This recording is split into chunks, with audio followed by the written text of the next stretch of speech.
Hi dears, this is UV, your zoology faculty from RACE. അപ്പോൾ നമ്മുടെ Christmas exam റിവിഷനിൽ +1 biomolecules എന്ന ചാപ്റ്ററുമായിട്ടാണ് വന്നിട്ടുള്ളത്. Okay, so +1 കുട്ടികൾക്ക് കുറച്ച് ഒരു പ്രയാസമുള്ള ഒരു ചാപ്റ്റർ ആയിരിക്കും മേ ബി ബയോമോളിക്യൂൾസ് അല്ലെ. നമ്മുടെ സുവോളജിയിൽ നമുക്ക് ഒരു 4th ചാപ്റ്റർ ആയിട്ടാണ് ബയോമോളിക്യൂൾസ് പഠിക്കാനുള്ളത്. സോ നമ്മുടെ അനിമൽ കിങ്ഡം നമ്മൾ ഓൾറെഡി ഡിസ്കസ് ചെയ്ത് കഴിഞ്ഞു. സ്ട്രക്ചറൽ ഓർഗനൈസേഷൻ നമുക്ക് ഇനി എക്സാമിന് വരുന്നില്ല, ആകെ ചെറിയൊരു കുഞ്ഞു ടോപ്പിക്ക് മാത്രമേ ഉള്ളൂ. ദെൻ നമ്മളെ നെക്സ്റ്റ് ടാർഗറ്റഡ് ആയിട്ടുള്ള ഇമ്പോർട്ടൻ്റ് ആയിട്ടുള്ള വലിയൊരു ചാപ്റ്ററാണ് ബയോമോളിക്യൂൾസ്. ഓക്കെ, അപ്പോൾ ആനിമൽ കിങ്ഡത്തിൻ്റെ വീഡിയോ എല്ലാവരും കണ്ടിട്ടുണ്ടാവുമല്ലോ, എല്ലാവരും ക്ലിയർ ആയിട്ടുണ്ടാവുമെന്നാണ് വിചാരിക്കുന്നത്. And this is next chapter biomolecules. So നമുക്ക് നോക്കാം എന്താണ് ബയോമോളിക്യൂൾസ്, എന്താണ് ഈ ചാപ്റ്ററിൽ പഠിക്കാനുള്ളത് നോക്കാം. ഓക്കെ, സോ ഏതൊക്കെ ഭാഗങ്ങളാണ് ഈ ചാപ്റ്ററിൽ നിന്ന് ഡിലീറ്റ് ചെയ്ത് പോയിട്ടുള്ളതൊക്കെ നമുക്ക് ഡിസ്കസ് ചെയ്യണം. So first of all what is biomolecules? നമുക്കറിയാം ബയോമോളിക്യൂൾസ്, ബയോ എന്ന് വെച്ചാൽ എന്താ, ലിവിങ് ആണ് അല്ലെ, ജീവനുള്ളതാണ് ബയോ മോളിക്യൂൾസ്, ജീവനുള്ള മോളിക്യൂൾസ് ബയോമോളിക്യൂൾസ് അല്ലെ. സോ ബയോമോളിക്യൂൾസ് എന്ന് വെച്ചാൽ നമുക്കിവിടെ ഒരു ലിവിങ് സെല്ലിനകത്ത് കാണുന്ന മോളിക്യൂൾസിനെയാണ് നമ്മൾ ബയോമോളിക്യൂൾസ് എന്ന് വിളിക്കുക അല്ലെ. ഒരു ലിവിങ് സെല്ലിനകത്ത് കാണുന്ന മോളിക്യൂൾസ് ഒക്കെ എന്താണ്, അല്ലെങ്കിൽ നമ്മുടെ ലിവിങ് ഓർഗാൻസിന്റെ ബോഡിയൊക്കെ ഫോം ചെയ്തിട്ടുള്ളത് ബയോമോളിക്യൂൾ കൊണ്ടാണ്. Okay, at the same time non living തിങ്സിനകത്തുള്ള മോളിക്യൂൾസ് നമ്മൾ ബയോമോളിക്യൂൾസ് എന്ന് വിളിക്കോ? ഇല്ല. സോ ലിവിങ് മോളിക്യൂൾ അല്ലെ, ലിവിങ് സെല്ലിനകത്ത് ലിവിങ് ടിഷ്യൂലുള്ള മോളിക്യൂൾസ് ആണ് ബയോമോളിക്യൂൾസ്. ഓക്കെ, സോ ബയോമോളിക്യൂൾസ് എന്താണെന്നുള്ളത് ക്ലിയർ ആണ്. സോ നമ്മൾ ആദ്യം പഠിക്കുന്നത്, ഈ ചാപ്റ്ററിൽ നമ്മൾ ആദ്യം പഠിക്കുന്നത് analysis of chemical composition of living organism ആണ്. ഓക്കെ, ഒരു ലിവിങ് ഓർഗാനിസത്തിന്റെ ബോഡിയിൽ എന്തൊക്കെ കെമിക്കൽസ് ഉണ്ട്, അല്ലെങ്കിൽ നമ്മുടെ ലിവിങ് ഓർഗാനിസത്തിന്റെ ബോഡിയിൽ ഏതൊക്കെ ബയോമോളിക്യൂൾസുകൾ ഉണ്ട് എന്നാണ് നമ്മൾ നോക്കുന്നത്. ഓക്കെ, സോ അതിനുവേണ്ടി നമ്മൾ ആദ്യം ഒരു എക്സ്പെരിമെന്റ് ആണ് ചെയ്യുന്നത്. നമ്മൾ പഠിച്ചിട്ടുണ്ടാവും ബേബി, നമ്മളൊരു റിവിഷൻ ആണല്ലോ, നിങ്ങൾ ഓൾറെഡി പഠിച്ച ചാപ്റ്റർ ആണല്ലോ. സോ നമ്മളൊരു ലിവിങ് ടിഷ്യൂ എടുക്കുന്നു. ഓക്കെ, ഫോർ എക്സാമ്പിൾ ഒരു ലിവർ അല്ലെ, നമ്മൾ പറഞ്ഞു ഒരു ലിവർ ആണ് നമ്മൾ എടുക്കുന്നത്, ഒരു ലിവർ എടുക്കുന്നു, ഒരു ലിവിങ് ടിഷ്യൂ ആണ്. എന്നിട്ട് എന്ത് ചെയ്യുന്ന പറയുക, ആ ലിവറിനെ നമ്മൾ അതിലേക്ക് ഒരു ആസിഡ് നമ്മൾ ആഡ് ചെയ്യുന്നു. ഓക്കെ, ഏത് ആസിഡാണ് നമ്മൾ ആഡ് ചെയ്യുന്നത്? നമ്മൾ ആഡ് ചെയ്യുന്ന ആസിഡ് ആണ് trichloro acetic acid. Trichloro acetic acid. Okay, Cl3CCOOH അതാണ് ട്രൈക്ലോറോ, 3 ക്ലോറിൻ ഉള്ള അസെറ്റിക് ആസിഡ്. CH3COH ആണ് അസെറ്റിക് ആസിഡ് അല്ല, Cl3 ഓക്കെ CCOH ആണ് ട്രൈക്ലോറോ അസെറ്റിക് ആസിഡ്. നമ്മൾ ആ ഒരു ആസിഡിന്റെ പേര് ഓർത്ത് വെക്കണേ, trichloro acetic acid. Trichloro acetic ആസിഡിൽ ഇട്ടിട്ട് നമ്മൾ ഈ ലിവിങ് ടിഷ്യൂനെ നമ്മൾ ഇതാ ഒരു മോർട്ടാർ, ഇത് നമ്മളിങ്ങനെ ഗ്രൈൻഡ് ചെയ്തെടുക്കൂലേ, ആ മോർട്ടാറിലിട്ടൊരു ലിവിങ് ടിഷ്യൂനെ നമ്മൾ ആസിഡിൽ ഇട്ടിട്ട് നന്നായിട്ട് നമ്മൾ ഗ്രൈൻഡ് ചെയ്യുന്നു. അപ്പോൾ നമുക്കൊരു തിക്ക് സ്ലറി കിട്ടും. ഓക്കെ, ഒരു പേസ്റ്റ് രൂപത്തിൽ നമുക്കൊരു സ്ലറി കിട്ടും. ഓക്കെ, എന്നിട്ട് നമ്മൾ എന്ത് ചെയ്യുന്ന അറിയോ, നമ്മൾ അതിനെ ഫിൽട്ടർ ചെയ്യും. ഓക്കെ, സോ ബിഫോർ ദാറ്റ് നമ്മൾ ആ ഒരു മെത്തേഡിനെ വിളിക്കുന്ന പേര് നോക്കിക്കേ, ആസിഡ് സൊല്യൂബിലിറ്റി മെത്തേഡ് എന്നാണ്. Acid solubility method. ആസിഡിൽ നമ്മൾ ഡിസോൾവ് ചെയ്യല്ലേ ലിവിങ് ടിഷ്യൂനെ അരച്ച് ചേർത്തിട്ട്, acid solubility method. Okay, so acid solubility method നമ്മൾ ചെയ്ത് കഴിഞ്ഞാൽ, അതായത് നമ്മൾ ലിവിങ് ടിഷ്യൂ എടുത്തു, ആസിഡിലിട്ടു, ഗ്രൈൻഡ് ചെയ്തു, നമ്മൾ അതിനെ ഫിൽട്ടർ ചെയ്തു. ഓക്കെ, സോ നമ്മൾ അതിനെ ഫിൽട്ടർ ചെയ്ത് കഴിഞ്ഞാൽ നമുക്ക് എന്താ കിട്ടുക നോക്കണേ. നമ്മൾ അങ്ങനെ ഡിസോൾവ് ചെയ്ത സാധനം നമ്മൾ എന്ത് ചെയ്തു, ഫിൽട്ടർ ചെയ്തു. ഓക്കെ, സോ നമ്മളിവിടെ ഒരു ഫിൽട്ടർ വെച്ചിട്ടുണ്ട്. ഓക്കെ, ഒരു ഫിൽട്ടർ വെച്ചിട്ടുണ്ട്. എന്നിട്ട് നമ്മൾ എന്ത് ചെയ്തു, അയാളെ നമ്മൾ എന്ത് ചെയ്തു, ആ ഒരു ഫിൽറ്ററിൽ നമ്മൾ ഫിൽട്ടർ ചെയ്തെടുത്തു.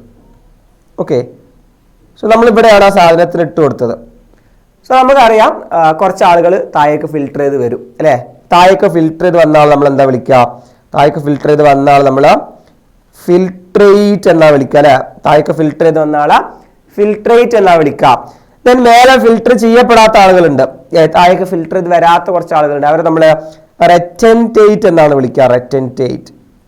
ഓക്കെ, നമ്മൾ ഈ ഫിൽട്രേഷൻ ചെയ്ത് കഴിഞ്ഞാൽ കുറച്ച് ആളുകളില്ല, ഇപ്പോൾ നമ്മൾ ചായയൊക്കെ നമ്മൾ ഫിൽട്ടർ ചെയ്യൂല, അപ്പോൾ ചായ അതിൻ്റെ ലിക്വിഡ് പാർട്ട് താഴേക്ക് വരും, അതിന് ചണ്ടി മേലെ കിടക്കും. അതുപോലെ ഫിൽട്രേറ്റ് താഴേക്ക് വന്നു, റെറ്റൻറ്റേറ്റ് അതിൻ്റെ മേലെയുണ്ട്. ഓക്കെ, സോ നമുക്കൊരു ഫിൽട്രേറ്റ് പാർട്ടും കിട്ടി, റെറ്റൻറ്റേറ്റ് പാർട്ടും കിട്ടി. ഓക്കെ, ആൾസോ ഈ ഫിൽട്ടേഡ് എന്ന് വെച്ചാൽ എന്താണ്, ഈ ആസിഡിൽ ഡിസോൾവ് ചെയ്ത ആളുകളാണ് താഴേക്ക് വന്നത്. ആസിഡിൽ ഡിസോൾവ് ചെയ്ത ആളുകൾ താഴേക്ക് ഫിൽട്ടർ ചെയ്ത് വന്നു. ആസിഡിൽ ഡിസോൾവ് ചെയ്യാത്ത ആളുകളോ അവിടെ മേലെ തങ്ങി കിടക്കുകയാണ് അല്ലെ. സോ ആസിഡിൽ ഡിസോൾവ് ചെയ്ത ആളുകൾ നമ്മൾ എന്താ വിളിച്ചത്, acid soluble pool, acid soluble pool. And ആസിഡിൽ ഡിസോൾവ് ചെയ്യാത്ത ആളുകൾ എന്താ വിളിക്കുക? Acid insoluble fraction. സിമ്പിൾ അല്ല, ആസിഡിൽ സൊല്യൂബിൾ പൂളും ആസിഡ് ഇൻസൊല്യൂബിൾ ഫ്രാക്ഷനും. സോ ഫിൽട്രേറ്റിൽ എന്താ ഉള്ളത്? ആസിഡ് സൊല്യൂബിൾ പൂൾ ആണ്. ആൻഡ് റെറ്റൻറ്റേറ്റിൽ എന്താ ഉള്ളത്? ആസിഡ് ഇൻസൊല്യൂബിൾ ഫ്രാക്ഷൻ ആണ്. അപ്പൊ നമുക്ക് 2 ഫ്രാക്ഷൻ കിട്ടി. ഓക്കെ, സോ എന്നിട്ട് നമ്മളിതിന്ന് കൺക്ലൂഡ് ചെയ്തത് എന്താണെന്നറിയോ? ഈ ആസിഡ് സൊല്യൂബിൾ പോർഷൻ അഥവാ ഈ ഫിൽട്രേറ്റ് എന്ന് വെച്ചാൽ എന്താണെന്നറിയോ? നമ്മളെ ബയോമോളിക്യൂൾസ് 2 ടൈപ്പ് ഉണ്ട്. ഓക്കെ, ബയോമോളിക്യൂൾസ് 2 ടൈപ്പ് ഉണ്ട്. ഓക്കെ, നെക്സ്റ്റ് നമ്മൾ ഇമ്പോർട്ടൻ്റ് ആയിട്ട് പഠിക്കാൻ പോവാണ്. Biomolecules are of 2 types. ഏതൊക്കെയാണ് 2 types? There is bio micro molecules ഉണ്ട്. എന്താണത്? ബയോ മൈക്രോ മോളിക്യൂൾസ് ഉണ്ട്. ആൾസോ മൈക്രോ ഉണ്ടെങ്കിൽ അവിടെ എന്തുണ്ടാകൂടാ? മൈക്രോ ഉണ്ടെങ്കിൽ ബയോ മാക്രോ മോളിക്യൂൾസ് ഉണ്ടാകും. സോ ബയോ മൈക്രോ മോളിക്യൂൾസ് ഉണ്ട്, ബയോ മാക്രോ മോളിക്യൂൾസ് ഉണ്ട്. Biomolecules are of 2 types, bio micro molecules and bio macro molecules. Okay, so നമ്മൾ ഇത് നേരത്തെ കിട്ടിയില്ല. ഫിൽട്രേറ്റിൽ എന്താ ഉണ്ടാവുക? ചെറിയ മോളിക്യൂൾസ് ഒക്കെ ഫിൽട്ടർ ചെയ്ത് വരും. ദാറ്റ് ഈസ് ഫിൽട്രേറ്റിൽ എന്താ ഉണ്ടാവുക? ബയോ മൈക്രോ മോളിക്യൂൾസ് ആണ് ഫിൽട്രേറ്റിലുള്ളത്. ഓക്കെ, അതേസമയം ബയോ മാക്രോ മോളിക്യൂൾസ് ആണ് റെറ്റൻറ്റേറ്റിൽ ഫിൽട്ടർ ചെയ്യപ്പെടാത്തത്, ആസിഡിൽ ഡിസോൾവ് ചെയ്യാത്തത്. ആരാണ്? വലിയ മോളിക്യൂൾ ആണ്. ബയോ മാക്രോ മോളിക്യൂൾ ആണ്. ഫിൽട്ടർ ചെയ്ത് അയക്ക് വന്നത് മൈക്രോ മോളിക്യൂൾ ആണ്, bio micro molecule. This are the 2 different types of bio molecules, bio micro molecules and bio macro molecules. Clear അല്ലേ? സോ ആരൊക്കെയാണ് ബയോ മൈക്രോ മോളിക്യൂൾസും ബയോ മാക്രോ മോളിക്യൂൾസും നമുക്ക് നോക്കാം. ബയോ മൈക്രോ മോളിക്യൂൾസിൽ പ്രധാനമായിട്ട് നമ്മൾ കണ്ടത് ആരൊക്കെയാണെന്നറിയോ? നമ്മൾ amino acid. Okay, amino acid bio micro molecule ആണ്. അതുപോലെ സിമ്പിൾ ഷുഗേഴ്സ് ഉണ്ട്, ഗ്ലൂക്കോസ്. ഓക്കെ, ഗ്ലൂക്കോസ്, ഫ്രക്ടോസ് പോലെയുള്ള simple sugar. Okay, simple sugar. Then നമ്മൾ നൈട്രജൻ ബേസുകൾ. Okay, nitrogen base, amino acid, simple sugar, nitrogen base. Okay, ഇങ്ങനെയുള്ള ആളുകളൊക്കെയാണ് നമുക്ക് എവിടെ കാണാൻ പറ്റിയത്? ഇങ്ങനെയുള്ള ആളുകളൊക്കെയാണ് നമുക്ക് ബയോ മൈക്രോ മോളിക്യൂൾസിൽ കാണാൻ പറ്റിയത്. ഓക്കെ, അതേസമയം ബയോ മാക്രോ മോളിക്യൂളിൽ ആരാ ഉള്ളത്? വലിയ മോളിക്യൂൾസ് ആണ്. ആരൊക്കെ വലിയ മോളിക്യൂൾസ് ഉള്ളത് അറിയോ? Protein, okay, nucleic acid, nucleic acid. Okay, protein, nucleic acid, polysaccharides. Okay, polysaccharide, ഇതൊക്കെ എന്താണ്? ബയോ മാക്രോ മോളിക്യൂൾ ആണ്. സോ നമ്മൾ എക്സാമ്പിൾ പഠിച്ചു വെക്കണം. ആരൊക്കെയാണ് മൈക്രോ മോളിക്യൂൾ എന്നും ആരൊക്കെയാണ് മാക്രോ മോളിക്യൂൾ എന്നും. ആൾസോ അതിന്റെ കൂട്ടത്തിൽ നമുക്ക് ആരെയും കാണാൻ പറ്റിയെന്ന് അറിയാം? ലിപ്പിഡ്സിനെ കാണാൻ പറ്റി. ഓക്കെ, അതായത് നമ്മൾ ഫിൽട്രേറ്റിൽ അല്ല, റെറ്റൻറ്റേറ്റിൽ. റെറ്റൻറ്റേറ്റിൽ എന്ന് വെച്ചാൽ ആസിഡിൽ ഡിസോൾവ് ചെയ്യാത്ത കൂട്ടത്തിലാണ് പ്രോട്ടീന്, ന്യൂക്ലിക് ആസിഡിന്റെ ഒക്കെ കൂടെ ആരുണ്ട്? ലിപ്പിഡ്സ് ഉണ്ട്. അപ്പൊ ലിപ്പിഡ്സിനെ അവിടെ പ്രത്യേകം നോട്ട് ചെയ്ത് വെക്കണം. ലിപ്പിഡ്സിനെ പ്രത്യേകം നോട്ട് ചെയ്ത് വെക്കണം. ഓക്കെ, എന്തായാലും നമ്മൾ ബയോമോളിക്യൂൾസിന് 2 ടൈപ്പായി തിരിച്ചു. ബയോ മൈക്രോ മോളിക്യൂളും ബയോ മാക്രോ മോളിക്യൂളും. ബയോ മൈക്രോ മോളിക്യൂൾ ഉള്ളത് ഫിൽട്രേറ്റിലാണ് നമ്മൾ എക്സ്പെരിമെന്റ് നടത്തിയപ്പോൾ. ബയോ മാക്രോ മോളിക്യൂൾ ഉള്ളത് റെറ്റൻറ്റേറ്റിലാണ്. ഇനി നമ്മൾ അവരെങ്ങനെ ഡിഫൈൻ ചെയ്യുക? ബയോ മൈക്രോ മോളിക്യൂളിനെയും ബയോ മാക്രോ മോളിക്യൂളിനെയും നമ്മൾ ഈ ഒരു എക്സ്പെരിമെന്റ് വെച്ച് നമ്മൾ പറഞ്ഞല്ലോ. നമ്മൾ അവരെ ഡിഫൈൻ ചെയ്തിട്ട് എങ്ങനെ പറയാൻ നോക്കിക്കേ? നമ്മൾ ആസിഡ് സൊല്യൂബിൾ പൂളിൽ, ആസിഡ് സൊല്യൂബിൾ പൂൾ എന്ന് വെച്ചാൽ ഇതാ ബയോ മൈക്രോ മോളിക്യൂൾ അല്ലെ, മൈക്രോ മോളിക്യൂൾ. അവരെങ്ങനത്തെ കോമ്പൗണ്ട് ആണെന്ന് അറിയോ? അവർക്ക് മോളിക്കുലാർ വെയിറ്റ് കുറവാ. കുറവെന്ന് വെച്ചാൽ 18 to 800 ഡാൾട്ടൺ.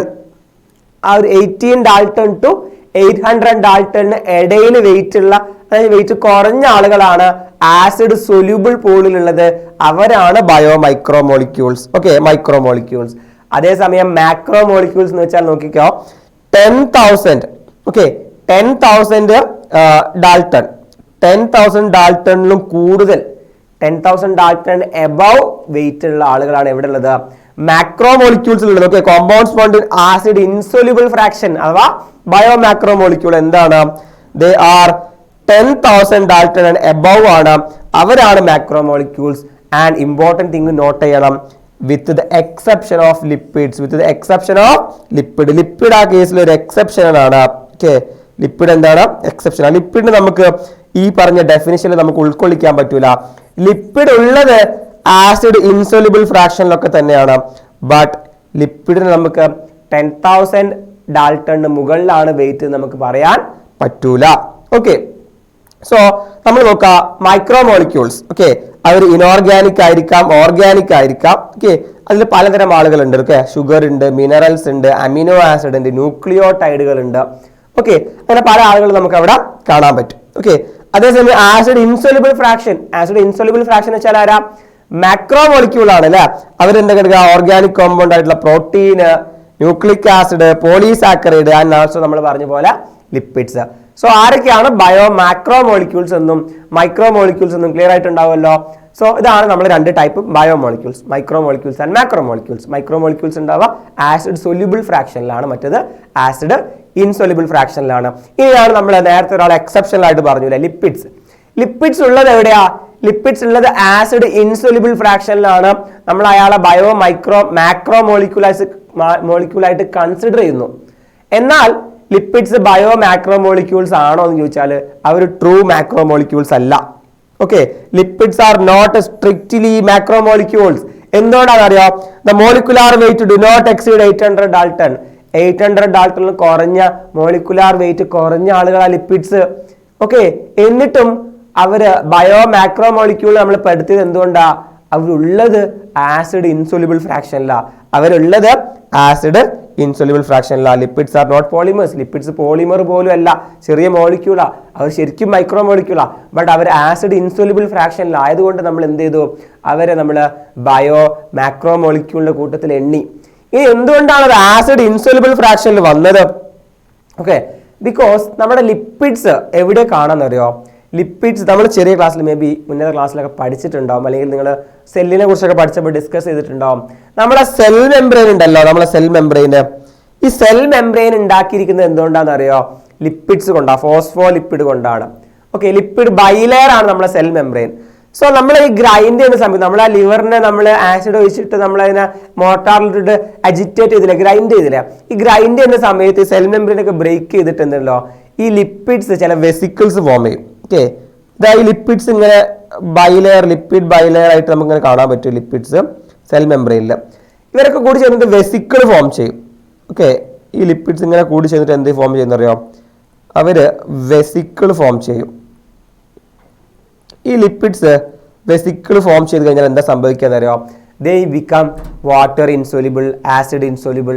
ഓക്കെ, അവർ സൊല്യൂബിൾ അല്ലാതായി മാറും അല്ലെ. നമ്മൾ ലിപ്പിഡ്സ് എന്ന് വെച്ചാൽ എന്താ? ആക്ച്വലി ഈ ഫാറ്റും ഓയിലൊക്കെ അല്ലേ ലിപ്പിഡ്സ്. നമ്മൾ ഈ വെള്ളത്തിലൊക്കെ ഈ ഓയിൽ ഒഴിച്ചു കഴിഞ്ഞാൽ എന്താ സംഭവിക്കുക? അവർ അതിൽ ഡിസോൾവ് ചെയ്യോ? ഇല്ല, അതൊരു വേറെ തന്നെ ലെയർ ആയിട്ടൊക്കെ നിൽക്കൂല.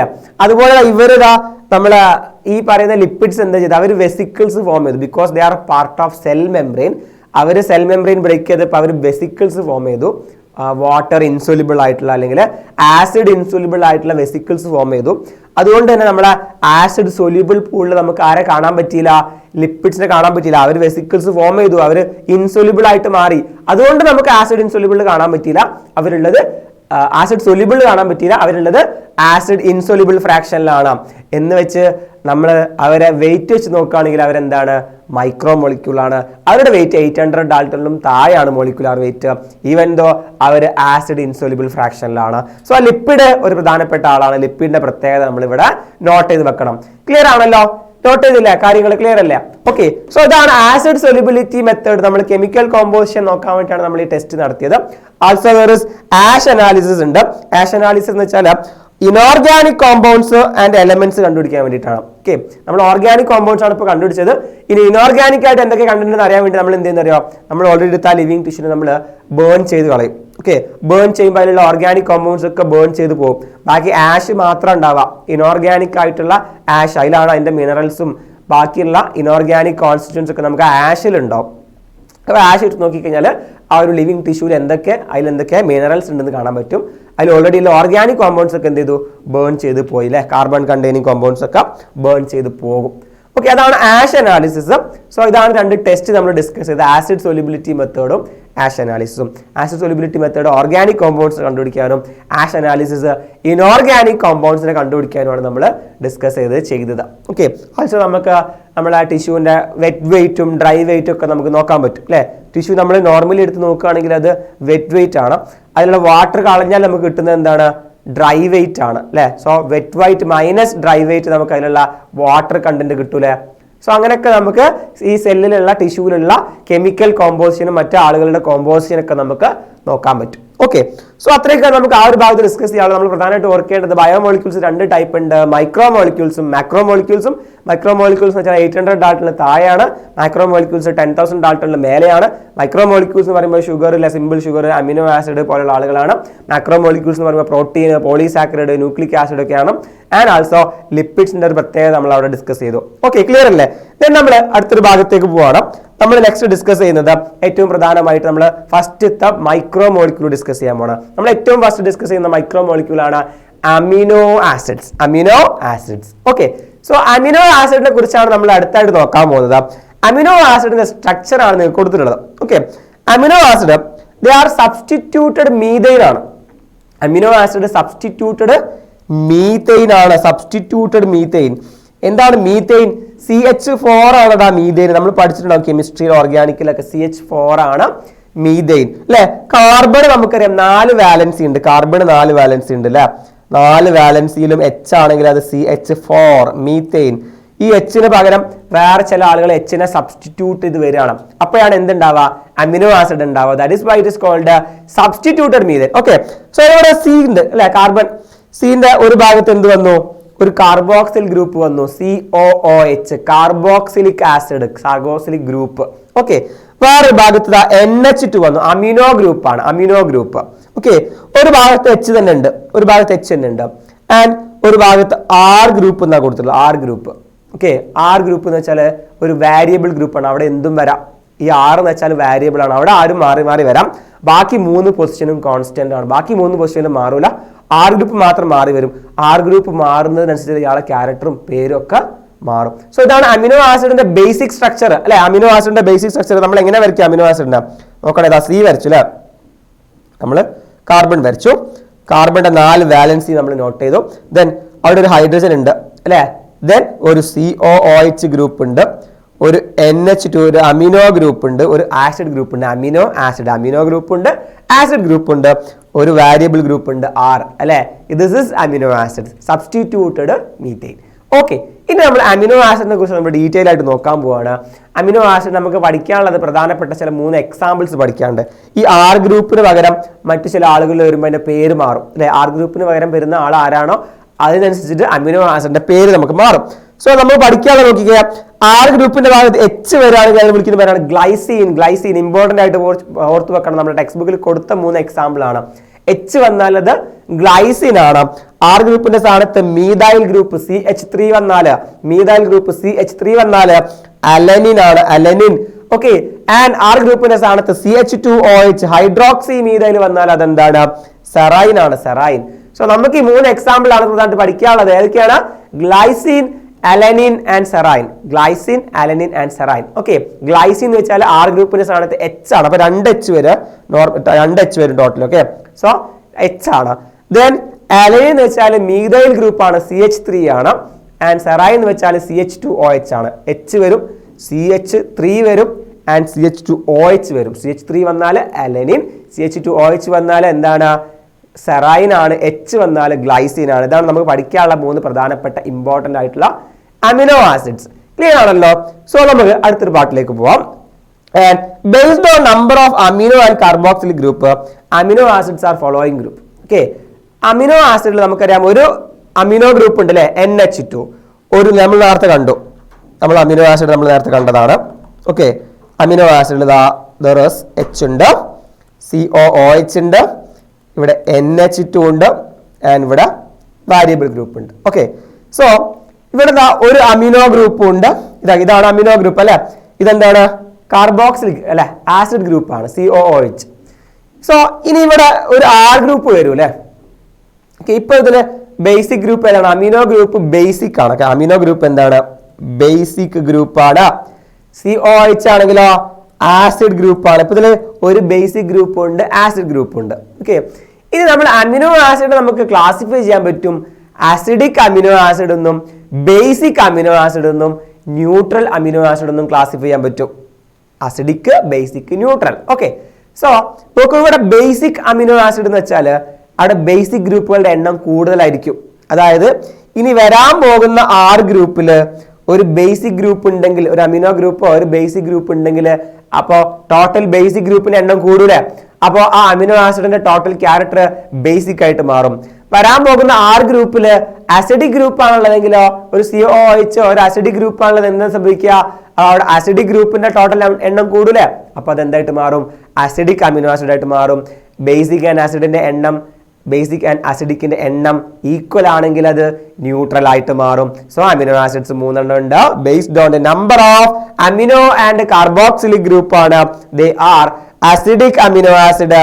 ഓക്കെ, എക്സാമ്പിൾ ആരൊക്കെയാണ്? ഗ്ലൂട്ടാമിക് ആസിഡ്, അസ്പാർട്ടിക് ആസിഡ് ഒക്കെയാണ് example. Glutamic acid, aspartic acid അസിഡിക്കിന് എക്സാമ്പിൾ ആണ്, ഓർത്ത് വെക്കണം. ബേസിക് ഉണ്ട് also there is.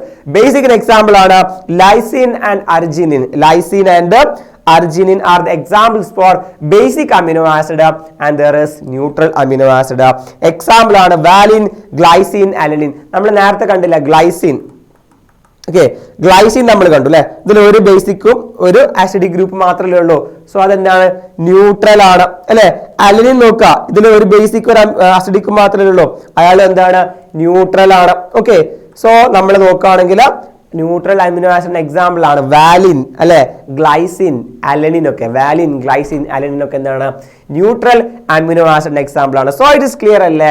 Amino acid 3 type, acidic, basic and neutral. അതിന്റെ എക്സാമ്പിൾസ് നമ്മൾ പഠിച്ചു വെക്കാം. ഓക്കെ, എക്സാമ്പിൾ ആണ് നിങ്ങൾ ഇമ്പോർട്ടന്റ് ആയിട്ട് പഠിച്ചു വെക്കേണ്ടത്. സോ അതാണ് അമിനോ ആസിഡിന്റെ ഒരു ടൈപ്പ് ഓഫ് ക്ലാസിഫിക്കേഷൻ. then അമിനോ ആസിഡിന്റെ വേറൊരു ടൈപ്പ് ഓഫ് ക്ലാസിഫിക്കേഷൻ ഉണ്ട്. ഓക്കെ, അമിനോ ആസിഡ് അഗൈൻ നമ്മൾ രണ്ടെണ്ണമായിട്ട് ഡിവൈഡ് ചെയ്തിട്ടുണ്ട്. ഏതൊക്കെയാണെന്നറിയോ? എസെൻഷ്യൽ അമിനോ ആസിഡും ഉണ്ട്, നോൺ എസെൻഷ്യൽ അമിനോ ആസിഡും ഉണ്ട്. അതായത് ചില അമിനോ ആസിഡ് നമ്മുടെ ബോഡിയിൽ ഓൾറെഡി ഉണ്ട്, നമ്മുടെ ബോഡി ഓൾറെഡി അതിനെ സിന്തസൈസ് ചെയ്യുന്നുണ്ട്. ഓക്കെ, അവരാണ് പ്രോട്ടീൻ സിന്തസിസിലൊക്കെ പങ്കെടുക്കുന്നത്. സോ നമ്മളെ ഫുഡിൽ ആ അമിനോ ആസിഡ് ഉണ്ടായിരിക്കണമെന്ന് നിർബന്ധമില്ല, ബിക്കോസ് നമ്മളെ ബോഡിന്റെ അകത്ത് ഓൾറെഡി അത് ഉണ്ട്. ഓക്കെ, സോ അത് നമ്മളെ ഫുഡിൽ എസെൻഷ്യൽ ആണോ എന്ന് ചോദിച്ചാൽ അല്ല. So that type of amino acids are called non essential amino acid. Clear? അതേസമയം ചില അമിനോ ആസിഡ് നമ്മളെ ബോഡി ഫോം ചെയ്യുന്നില്ല, സിന്തസൈസ് ചെയ്യുന്നില്ല, നമുക്കത് ഫുഡിലൂടെ തന്നെ കിട്ടണം. സോ ആ ഫുഡിലൂടെ നമുക്ക് എസെൻഷ്യൽ ആയിട്ടും കിട്ടേണ്ട അമിനോ ആസിഡ് ആണ് എസെൻഷ്യൽ അമിനോ ആസിഡ്. എസെൻഷ്യൽ അല്ലാത്തതാണ് non essential amino acid. Clear അല്ലേ? സോ അതാണ് രണ്ട് ടൈപ്പ് ഓഫ് അമിനോ ആസിഡ് ഒക്കെ. Essential amino acid, this amino acid which cannot be synthesized by the animals. നമ്മൾ അനിമൽസ് സിന്തസൈസ് ചെയ്യാൻ പറ്റൂല, അപ്പൊ എവിടുന്ന് കിട്ടണം? Must be obtained from diet. ഫുഡിൽ നിന്ന് എന്തായാലും കിട്ടണം. ഫുഡിൽ എസെൻഷ്യൽ ആയിട്ടുള്ള അമിനോ ആസിഡ് ആണ് essential amino acid. There is valine, isoleucine, leucine. Okay, ഇതൊക്കെ എന്താണ്?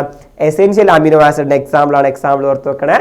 And there is also known essential amino acid അല്ലെ, നമ്മുടെ ബോഡി ഓൾറെഡി ഉണ്ടാക്കുന്നുണ്ട്, ഫുഡിൽ എസെൻഷ്യൽ അല്ല. ഓക്കെ, ആൻഡ് നോക്കൂ, നമ്മൾ പറഞ്ഞു essential and non essential amino acids ഉണ്ട് ദർ. ഓക്കെ, അപ്പൊ അത് മറ്റൊരു ക്ലാസിഫിക്കേഷൻ ആണ്.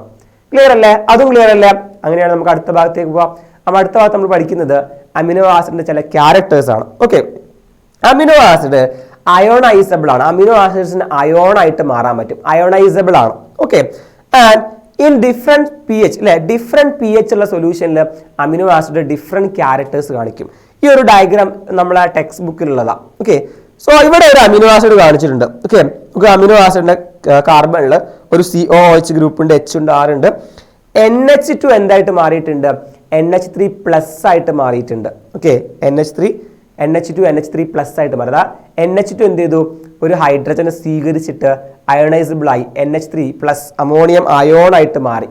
ഓക്കെ, ആൻഡ് ഇത് എപ്പോഴാണ് സംഭവിക്കാന്നറിയോ? ലോ pHയിലാണ്. നമ്മൾ അമിനോ ആസിഡിനെ കൊണ്ടുപോയിട്ട് ലോ pHയിൽ ഇട്ട് കഴിഞ്ഞാൽ, ലോ pH എന്ന് വെച്ചാൽ ഏതാ? ആസിഡിക് ആണോ ബേസിക് ആണോ? ലോ pH ആസിഡിക് അല്ലേ? നമ്മൾ കണ്ടില്ലേ 7 താഴെ ലോ pH ആസിഡിക് ആണ് അല്ലെ. സോ ആസിഡിക് pH നമുക്ക് ആസിഡ്സ് ഹൈഡ്രജനെ വിട്ടുകൊടുക്കുന്നൊക്കെ നമ്മൾ പഠിക്കുന്നുണ്ട് കെമിസ്ട്രിയിൽ. സോ എന്താ സംഭവിക്കുക വെച്ചാൽ, ഇവിടെ ഹൈഡ്രജനെ വിട്ടുകൊടുക്കുമ്പോൾ ആ ഹൈഡ്രജനെ, ആ സൊല്യൂഷനിൽ ഹൈഡ്രജൻ ധാരാളം ഉണ്ട്, ആസിഡിക് സൊല്യൂഷനിൽ ധാരാളം ഹൈഡ്രജൻസ് ഉണ്ട്. സോ നമ്മൾ അമിനോ ഗ്രൂപ്പ് ഹൈഡ്രജൻ സ്വീകരിക്കും അല്ലെ, റിസീവ് ചെയ്യും, എന്നിട്ട് NH3+ ആയിട്ട് മാറും. അപ്പോൾ നമ്മൾ അമിനോ ആസിഡിന്റെ ലോ pHയിൽ ഇട്ട് കഴിഞ്ഞാൽ അയാൾ H സ്വീകരിച്ചിട്ട് NH3+ ആവും, അത് അയാൾ ഒരു പോസിറ്റീവ് അയോൺ കാറ്റയോൺ ആയിട്ട് മാറും. ഓക്കെ, ഇനി നമ്മൾ ഈ അമിനോ ആസിഡിന്റെ ആസിഡിക് സൊല്യൂഷനിലല്ല ബേസിക് സൊല്യൂഷനിലാണ്, അതായത് ഹൈ pHയിൽ ബേസിക് സൊല്യൂഷനിലാണ് ഇടുന്നതെങ്കിലോ അയാൾ എന്താ ചെയ്യുക? അയാൾ ഹൈഡ്രജനെ വിട്ടുകൊടുക്കുക ചെയ്യുക അല്ലെ, ബേസിക് സൊല്യൂഷനിലേക്ക് ആ ഹൈഡ്രജനെ വിട്ടുകൊടുക്കും. ആരാ ഹൈഡ്രജനെ വിട്ടുകൊടുക്കുക? COOH ഒരു Hനെ വിട്ടുകൊടുത്തിട്ട് എന്തായിട്ട് മാറും? COO- ആയിട്ട് മാറും. COOH ഒരു Hനെ വിട്ടുകൊടുത്തിട്ട് COO- ആയിട്ട് മാറും. ഓക്കെ, സോ ദിസ് ഒരു നെഗറ്റീവ് അയോൺ ആയിട്ട് മാറും. ഓക്കെ, നെഗറ്റീവ് അയോണാണ് ആനയോൺ. സോ ലോ പി എച്ചിൽ ഇട്ടാൽ കാറ്റയോൺ ആയിട്ടും ഹൈ പി എച്ചിൽ ഇട്ടാൽ എന്താ സംഭവിക്കുക, ആനയോൺ ആയിട്ട് മാറും. എങ്ങനെയാ മാറുന്നത് മനസ്സിലായല്ലോ. ഇവിടെ ഇയാൾ ഒരു എച്ച് സ്വീകരിക്കുന്നതാണ്, NH3+ ആയിട്ട് മാറും. ഇവിടെ ഇയാൾ ഒരു എച്ച് വിട്ടുകൊടുക്കുന്നതാണ്, അപ്പൊ COO മൈനസ് ആയിട്ട് മാറും. ഓക്കെ, ഇനി വേറൊരു സംഭവം കൂടി ഉണ്ട്. ഓക്കെ, ഇനി വേറൊരു പി എച്ചിൽ ഒരു പ്രധാനപ്പെട്ട പി എച്ച് ഒരു പെർഫെക്റ്റ് പി എച്ച് ഉണ്ട്.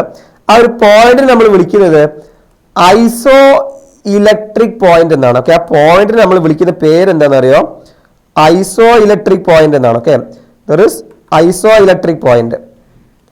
ഈ ഐസോ ഇലക്ട്രിക് പോയിന്റ് ഓരോ അമിനോ ആസിഡിനും ഡിഫറെന്റ് ആയിരിക്കും. ഐസോ ഇലക്ട്രിക് പോയിന്റ് ഓരോ അമിനോ ആസിഡിനും ഡിഫറെന്റ് ആയിരിക്കും. ഈ ഐസോ ഇലക്ട്രിക് പോയിന്റിൽ അമിനോ ആസിഡ് എന്താ ചെയ്ത് നോക്കിക്കേ. നോക്കട്ടെ, ഇവിടെ ഒരു എച്ച് ഉണ്ടായിരുന്നു, COOH. ആ എച്ചിനെ ഇയാൾ വിട്ടുകൊടുത്തു. ആ എച്ചിനെ ഇയാൾ വിട്ടുകൊടുത്തത് മാത്രമല്ല, ആ എച്ച് ഇയാൾ സ്വീകരിച്ചു. അപ്പൊ ഇവിടെ ഒരു എച്ച് പോയി അല്ലെ, ഇവിടെ ഒരു എച്ച് പോയി, COOH ഒരു എച്ച് പോയി, CO മൈനസ് ആയി. ആ എച്ച് പോയിട്ട് എവിടെ കയറി, NH2 അടുത്ത് കയറി. അപ്പൊ NH3+ ആയിട്ട് മാറി. അപ്പൊ ഒരേ അമിനോ ആസിഡിന്റെ ഒരു എൻഡില് നെഗറ്റീവും വന്നു, മറ്റേ എൻഡില് പോസിറ്റീവും വന്നു. ഓക്കെ, ഇത് ഐസോ ഇലക്ട്രിക് പോയിന്റിലാണ് സംഭവിക്കുക. സോ അമിനോ ആസിഡിന്റെ ഈ ഒരു അയോണിക് ഫോം ഉണ്ടല്ലോ, അമിനോ ആസിഡിന്റെ COOH COO മൈനസ് ആയിട്ടും NH2 NH3+ ആയിട്ട് മാറുന്ന ഈ ഒരു അയോണൈസബിൾ നാച്ചർ ഉണ്ടല്ലോ, ഈ ഒരു അയോണിക് ഫോമിനെ വിളിക്കുന്ന പേരെന്താ, സ്വിറ്റർ അയോൺ ഓഫ് അമിനോ ആസിഡ് ആണ്. വളരെ ഇമ്പോർട്ടന്റ് ആണ്, സ്വിറ്റർ അയോൺ ഓഫ് അമിനോ ആസിഡ്. എന്താണ് അമിനോ ആസിഡിന്റെ സ്വിറ്റർ അയോൺ? ഓക്കെ, സ്വിറ്റർ അയോൺ എന്ന് വെച്ചാൽ നോക്കിക്കേ, സ്വിറ്റർ അയോണിന്റെ ഫോം നമ്മളോട് വരയ്ക്കാൻ ചോദിച്ചാൽ നമ്മൾ എങ്ങനെ വരയ്ക്കാം, സ്വിറ്റർ അയോണം അല്ലെ, നമ്മൾ കാർബൺ 4 വാലൻസി അല്ലെ, COOH ഉണ്ടായിരുന്നു അല്ലെ, H ഉണ്ടായിരുന്നു, എച്ചിനെ വിട്ടുകൊടുത്തു. എന്തായിട്ട് മാറി, COO മൈനസ് ആയിട്ട് മാറി. ആ എച്ച് നേരെ പോയിട്ട് ആരടുത്ത കയറിയത്, ആ എച്ച് നേരെ പോയിട്ട് നമ്മുടെ NH2 അടുത്ത് കയറി. അപ്പൊ എന്തായിട്ട് മാറി, NH2 ഉള്ളത് NH3+ ആയിട്ട് മാറി, NH3+ ആയിട്ട് മാറി. ഓക്കെ, ഈ ഒരു ഫോമിനെ വിളിക്കുന്ന പേരാണ് എന്ത്, അമിനോ ആസിഡിന്റെ ഈ ഫോമിനെയാണ് നമ്മൾ എന്തെന്ന് വിളിക്കുക, സിറ്റർ അയോൺ എന്ന് വിളിക്കുക. Zwitter ionic form of amino acid. Iso electric പോയിന്റിലാണ് സിറ്റർ അയോണിക് ഫോം ചെയ്യുന്നത്.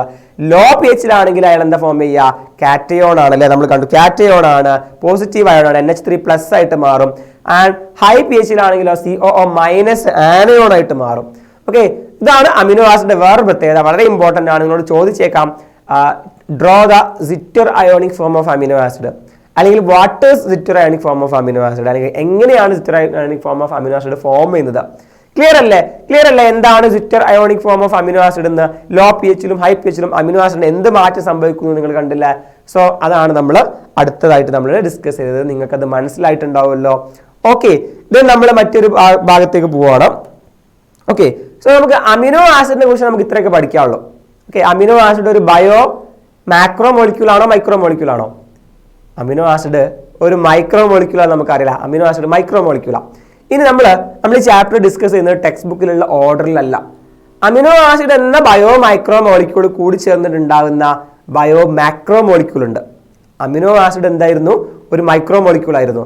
ഈ മൈക്രോ മോളിക്യൂളുകൾ കൂടി ചേർന്നാൽ ഉണ്ടാകുന്ന മാക്രോ മോളിക്യൂളിനെ കുറിച്ചാണ് നമ്മൾ അടുത്തായിട്ട് പറയാൻ പോകുന്നത്. അതായത് അമിനോ ആസിഡ് എന്ന മോണോമർ കൂടി ചേർന്നുണ്ടാകുന്ന പോളിമർ, അതാരാണ്?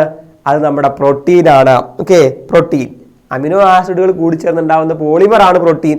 അതായത് അമിനോ ആസിഡ് എന്ന മൈക്രോ മോളിക്യൂളിന്റെ മാക്രോ മോളിക്യൂൾ ആണ് പ്രോട്ടീൻ. ഒരേ അമിനോ ആസിഡുകൾ കൂടി ചേരും. ഓക്കെ, ഒരു അമിനോ ആസിഡ്, അടുത്ത amino acid, next amino acid, ഇവരിങ്ങനെ കൂടി ചേരും. ഓക്കെ, ഇവർക്കിടയിൽ ഫോം ചെയ്യുന്ന ബോണ്ടാണ് പെപ്റ്റൈഡ് ബോണ്ട്. നമുക്ക് ബോണ്ടിനെ കുറിച്ചൊന്നും ഇനി ചോദിക്കൂല, കാരണം ബോണ്ടിനെ കുറിച്ച് പഠിക്കുന്ന ആ ചെറിയ ടോപ്പിക് നമുക്ക് ഡിലീറ്റ് ചെയ്തിട്ടുണ്ട്. ഓക്കെ, എന്തായാലും നമ്മൾ ഓർത്ത് വെക്കുക, അമിനോ ആസിഡുകൾ നമ്മൾ ബന്ധിപ്പിക്കുന്ന ബോണ്ടാണ് പെപ്റ്റൈഡ് ബോണ്ട്. ഓക്കെ, അതായത് ഒരു അമിനോ ആസിഡിന്റെ COOH ഗ്രൂപ്പും മറ്റൊരു അമിനോ ആസിഡിന്റെ NH2 ഗ്രൂപ്പും തമ്മിലാണ് പെപ്റ്റൈഡ് ബോണ്ട് ഫോം ചെയ്യുക by the elimination of water. Okay, അതാണ് CONH ബോണ്ട് എന്ന് പറയുന്നത്. അതായത് COOH ഗ്രൂപ്പിൽ നിന്ന് OHും NH2 ഗ്രൂപ്പ്, ഓക്കെ, ഇതാണ് NH2. നമ്മൾ ഇങ്ങനെ വരയ്ക്കുകയാണെങ്കിൽ NH2 ഗ്രൂപ്പിൽ നിന്ന് Hും കൂടി ചേർന്നിട്ട് എന്ത് ഫോം ചെയ്യും, H2O ഫോം ചെയ്യും. അതായത് CONH ബോണ്ട് ഫോം ചെയ്ത്, ഓക്കെ, പെപ്റ്റൈഡ് ബോണ്ട്. ഏതായാലും ബോണ്ടിനെ കുറിച്ച് നമ്മൾ ഡീറ്റെയിൽ ആയിട്ട് നമ്മൾ ഇനി പഠിക്കേണ്ട ആവശ്യമില്ല. സോ അങ്ങനെയാണ് പ്രോട്ടീൻസ് ഉണ്ടാവുന്നത്. ഓക്കെ, പ്രോട്ടീൻസിൽ നമ്മൾ പഠിക്കുന്നത്, നമ്മൾ ഒരു പ്രോട്ടീൻ നമ്മൾ നോക്കുകയാണെങ്കിൽ ഒരുപാട് അമിനോ ആസിഡ് ഉണ്ടാവും അല്ലേ. ഒരു പ്രോട്ടീനിൽ നമുക്ക് ഒരുപാട് അമിനോ ആസിഡ് കാണാൻ പറ്റും. ഓക്കെ, സോ ഈ ഒരുപാട് പ്രോട്ടീൻസ് ഉള്ള അമിനോ ആസിഡിൽ നമുക്ക് ഏറ്റവും റൈറ്റ് എൻഡിലുള്ള അമിനോ ആസിഡ് ഉണ്ടല്ലോ, അതായത് നമ്മളിത് അങ്ങനെ അമിനോ ആസിഡ് ഇങ്ങനെ വരച്ച് പോവുകയാണെങ്കിൽ ഏറ്റവും റൈറ്റിലുള്ള അമിനോ ആസിഡ്, റൈറ്റ് സൈഡിലുള്ള അമിനോ ആസിഡിന്റെ ഈ സൈഡിൽ എന്താ ഉണ്ടാവുക? NH2 ഗ്രൂപ്പ് അല്ലേ ഉണ്ടാവുക? NH2 ഗ്രൂപ്പ് അല്ലേ ഉണ്ടാവുക അല്ലേ? NH2 ഗ്രൂപ്പാണ് ഉണ്ടാവുക. ഇത് നമ്മൾ അങ്ങനെ പോയി നമ്മൾ ലെഫ്റ്റ് എൻഡിലുള്ള അമിനോ ആസിഡിൽ, ലെഫ്റ്റ് എൻഡിലുള്ള അമിനോ ആസിഡിന്റെ ലെഫ്റ്റ് എൻഡിൽ എന്താ ഉണ്ടാവുക? COOH ഗ്രൂപ്പ് അല്ലേ ഉണ്ടാവുക?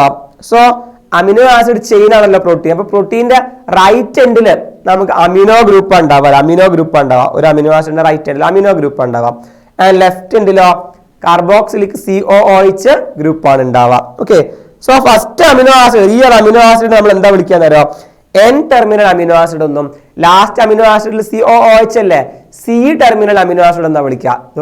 അമിനോ ആസിഡിന്റെ ഫസ്റ്റ് അമിനോ ആസിഡ്, പ്രോട്ടീൻ ചെയിനിലുള്ള ഫസ്റ്റ് അമിനോ ആസിഡിനെ എന്താ വിളിക്കുക? N terminal amino acid. Last amino ആസിഡിനെ C ടെർമിനൽ അമിനോ ആസിഡ് എന്ന് വിളിക്കും. ഓക്കെ, സിമ്പിൾ ജസ്റ്റ് ഒന്ന് മനസ്സിലാക്കി വെച്ചാൽ മതി. ഓക്കെ ആണല്ലോ. നമുക്ക് പഠിക്കാനുള്ളത് പ്രധാനമായിട്ട് പ്രോട്ടീന്റെ ഫംഗ്ഷൻസ് ആണ്. ഒരു ടേബിൾ ആയിട്ട് കൊടുത്തിട്ടുണ്ട്. ഓക്കെ, പ്രോട്ടീൻസ് ഭയങ്കര സംഭവമാണ് ഈ പ്രോട്ടീൻ എന്ന് വെച്ചാൽ. പ്രോട്ടീൻ നമ്മുടെ ബോഡിയിൽ ഒരുപാട് പ്രോട്ടീൻ ഉണ്ട്. സോ നമ്മുടെ ബോഡിയിൽ പ്രോട്ടീൻ ആയിട്ട് ആക്ട് ചെയ്യുന്ന ഒരുപാട് ആളുകളുടെ ഒരു ലിസ്റ്റ് ആണ് വന്നിട്ടുള്ളത്.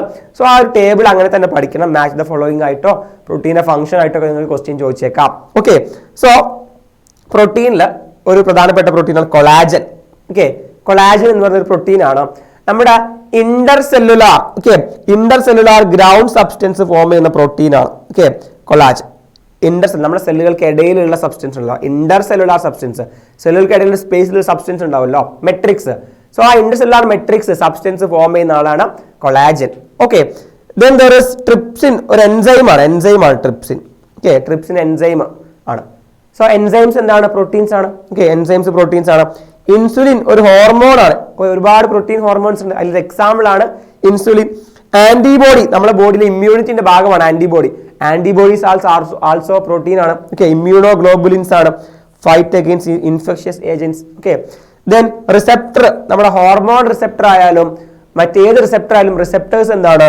പ്രോട്ടീൻസ് ആണ്. സെൻസറി റിസെപ്ഷൻ ആയാലും, okay, smell, taste, hormone receptor ആയാലും ഏത് റിസെപ്റ്റർ ആയാലും റിസെപ്റ്റേഴ്സ് ഒക്കെ എന്താണ്? പ്രോട്ടീൻ ആണ്. ദെൻ വേറൊരു പ്രധാനപ്പെട്ട പ്രോട്ടീൻ എക്സാമ്പിൾ ആണ് ഗ്ലൂട്ടോഫോർ. ഒരു പ്രോട്ടീനാണ്. നമ്മുടെ സെല്ലിലേക്ക് ഗ്ലൂക്കോസിനെ ട്രാൻസ്പോർട്ട് ചെയ്യാൻ സഹായിക്കുന്ന പ്രോട്ടീനാണ് ഗ്ലൂട്ടോഫോർ. സെല്ലിലേക്ക് ഗ്ലൂക്കോസിനെ ട്രാൻസ്പോർട്ട് ചെയ്യാൻ സഹായിക്കുന്ന പ്രോട്ടീനാണ് ഗ്ലൂട്ടോഫോർ.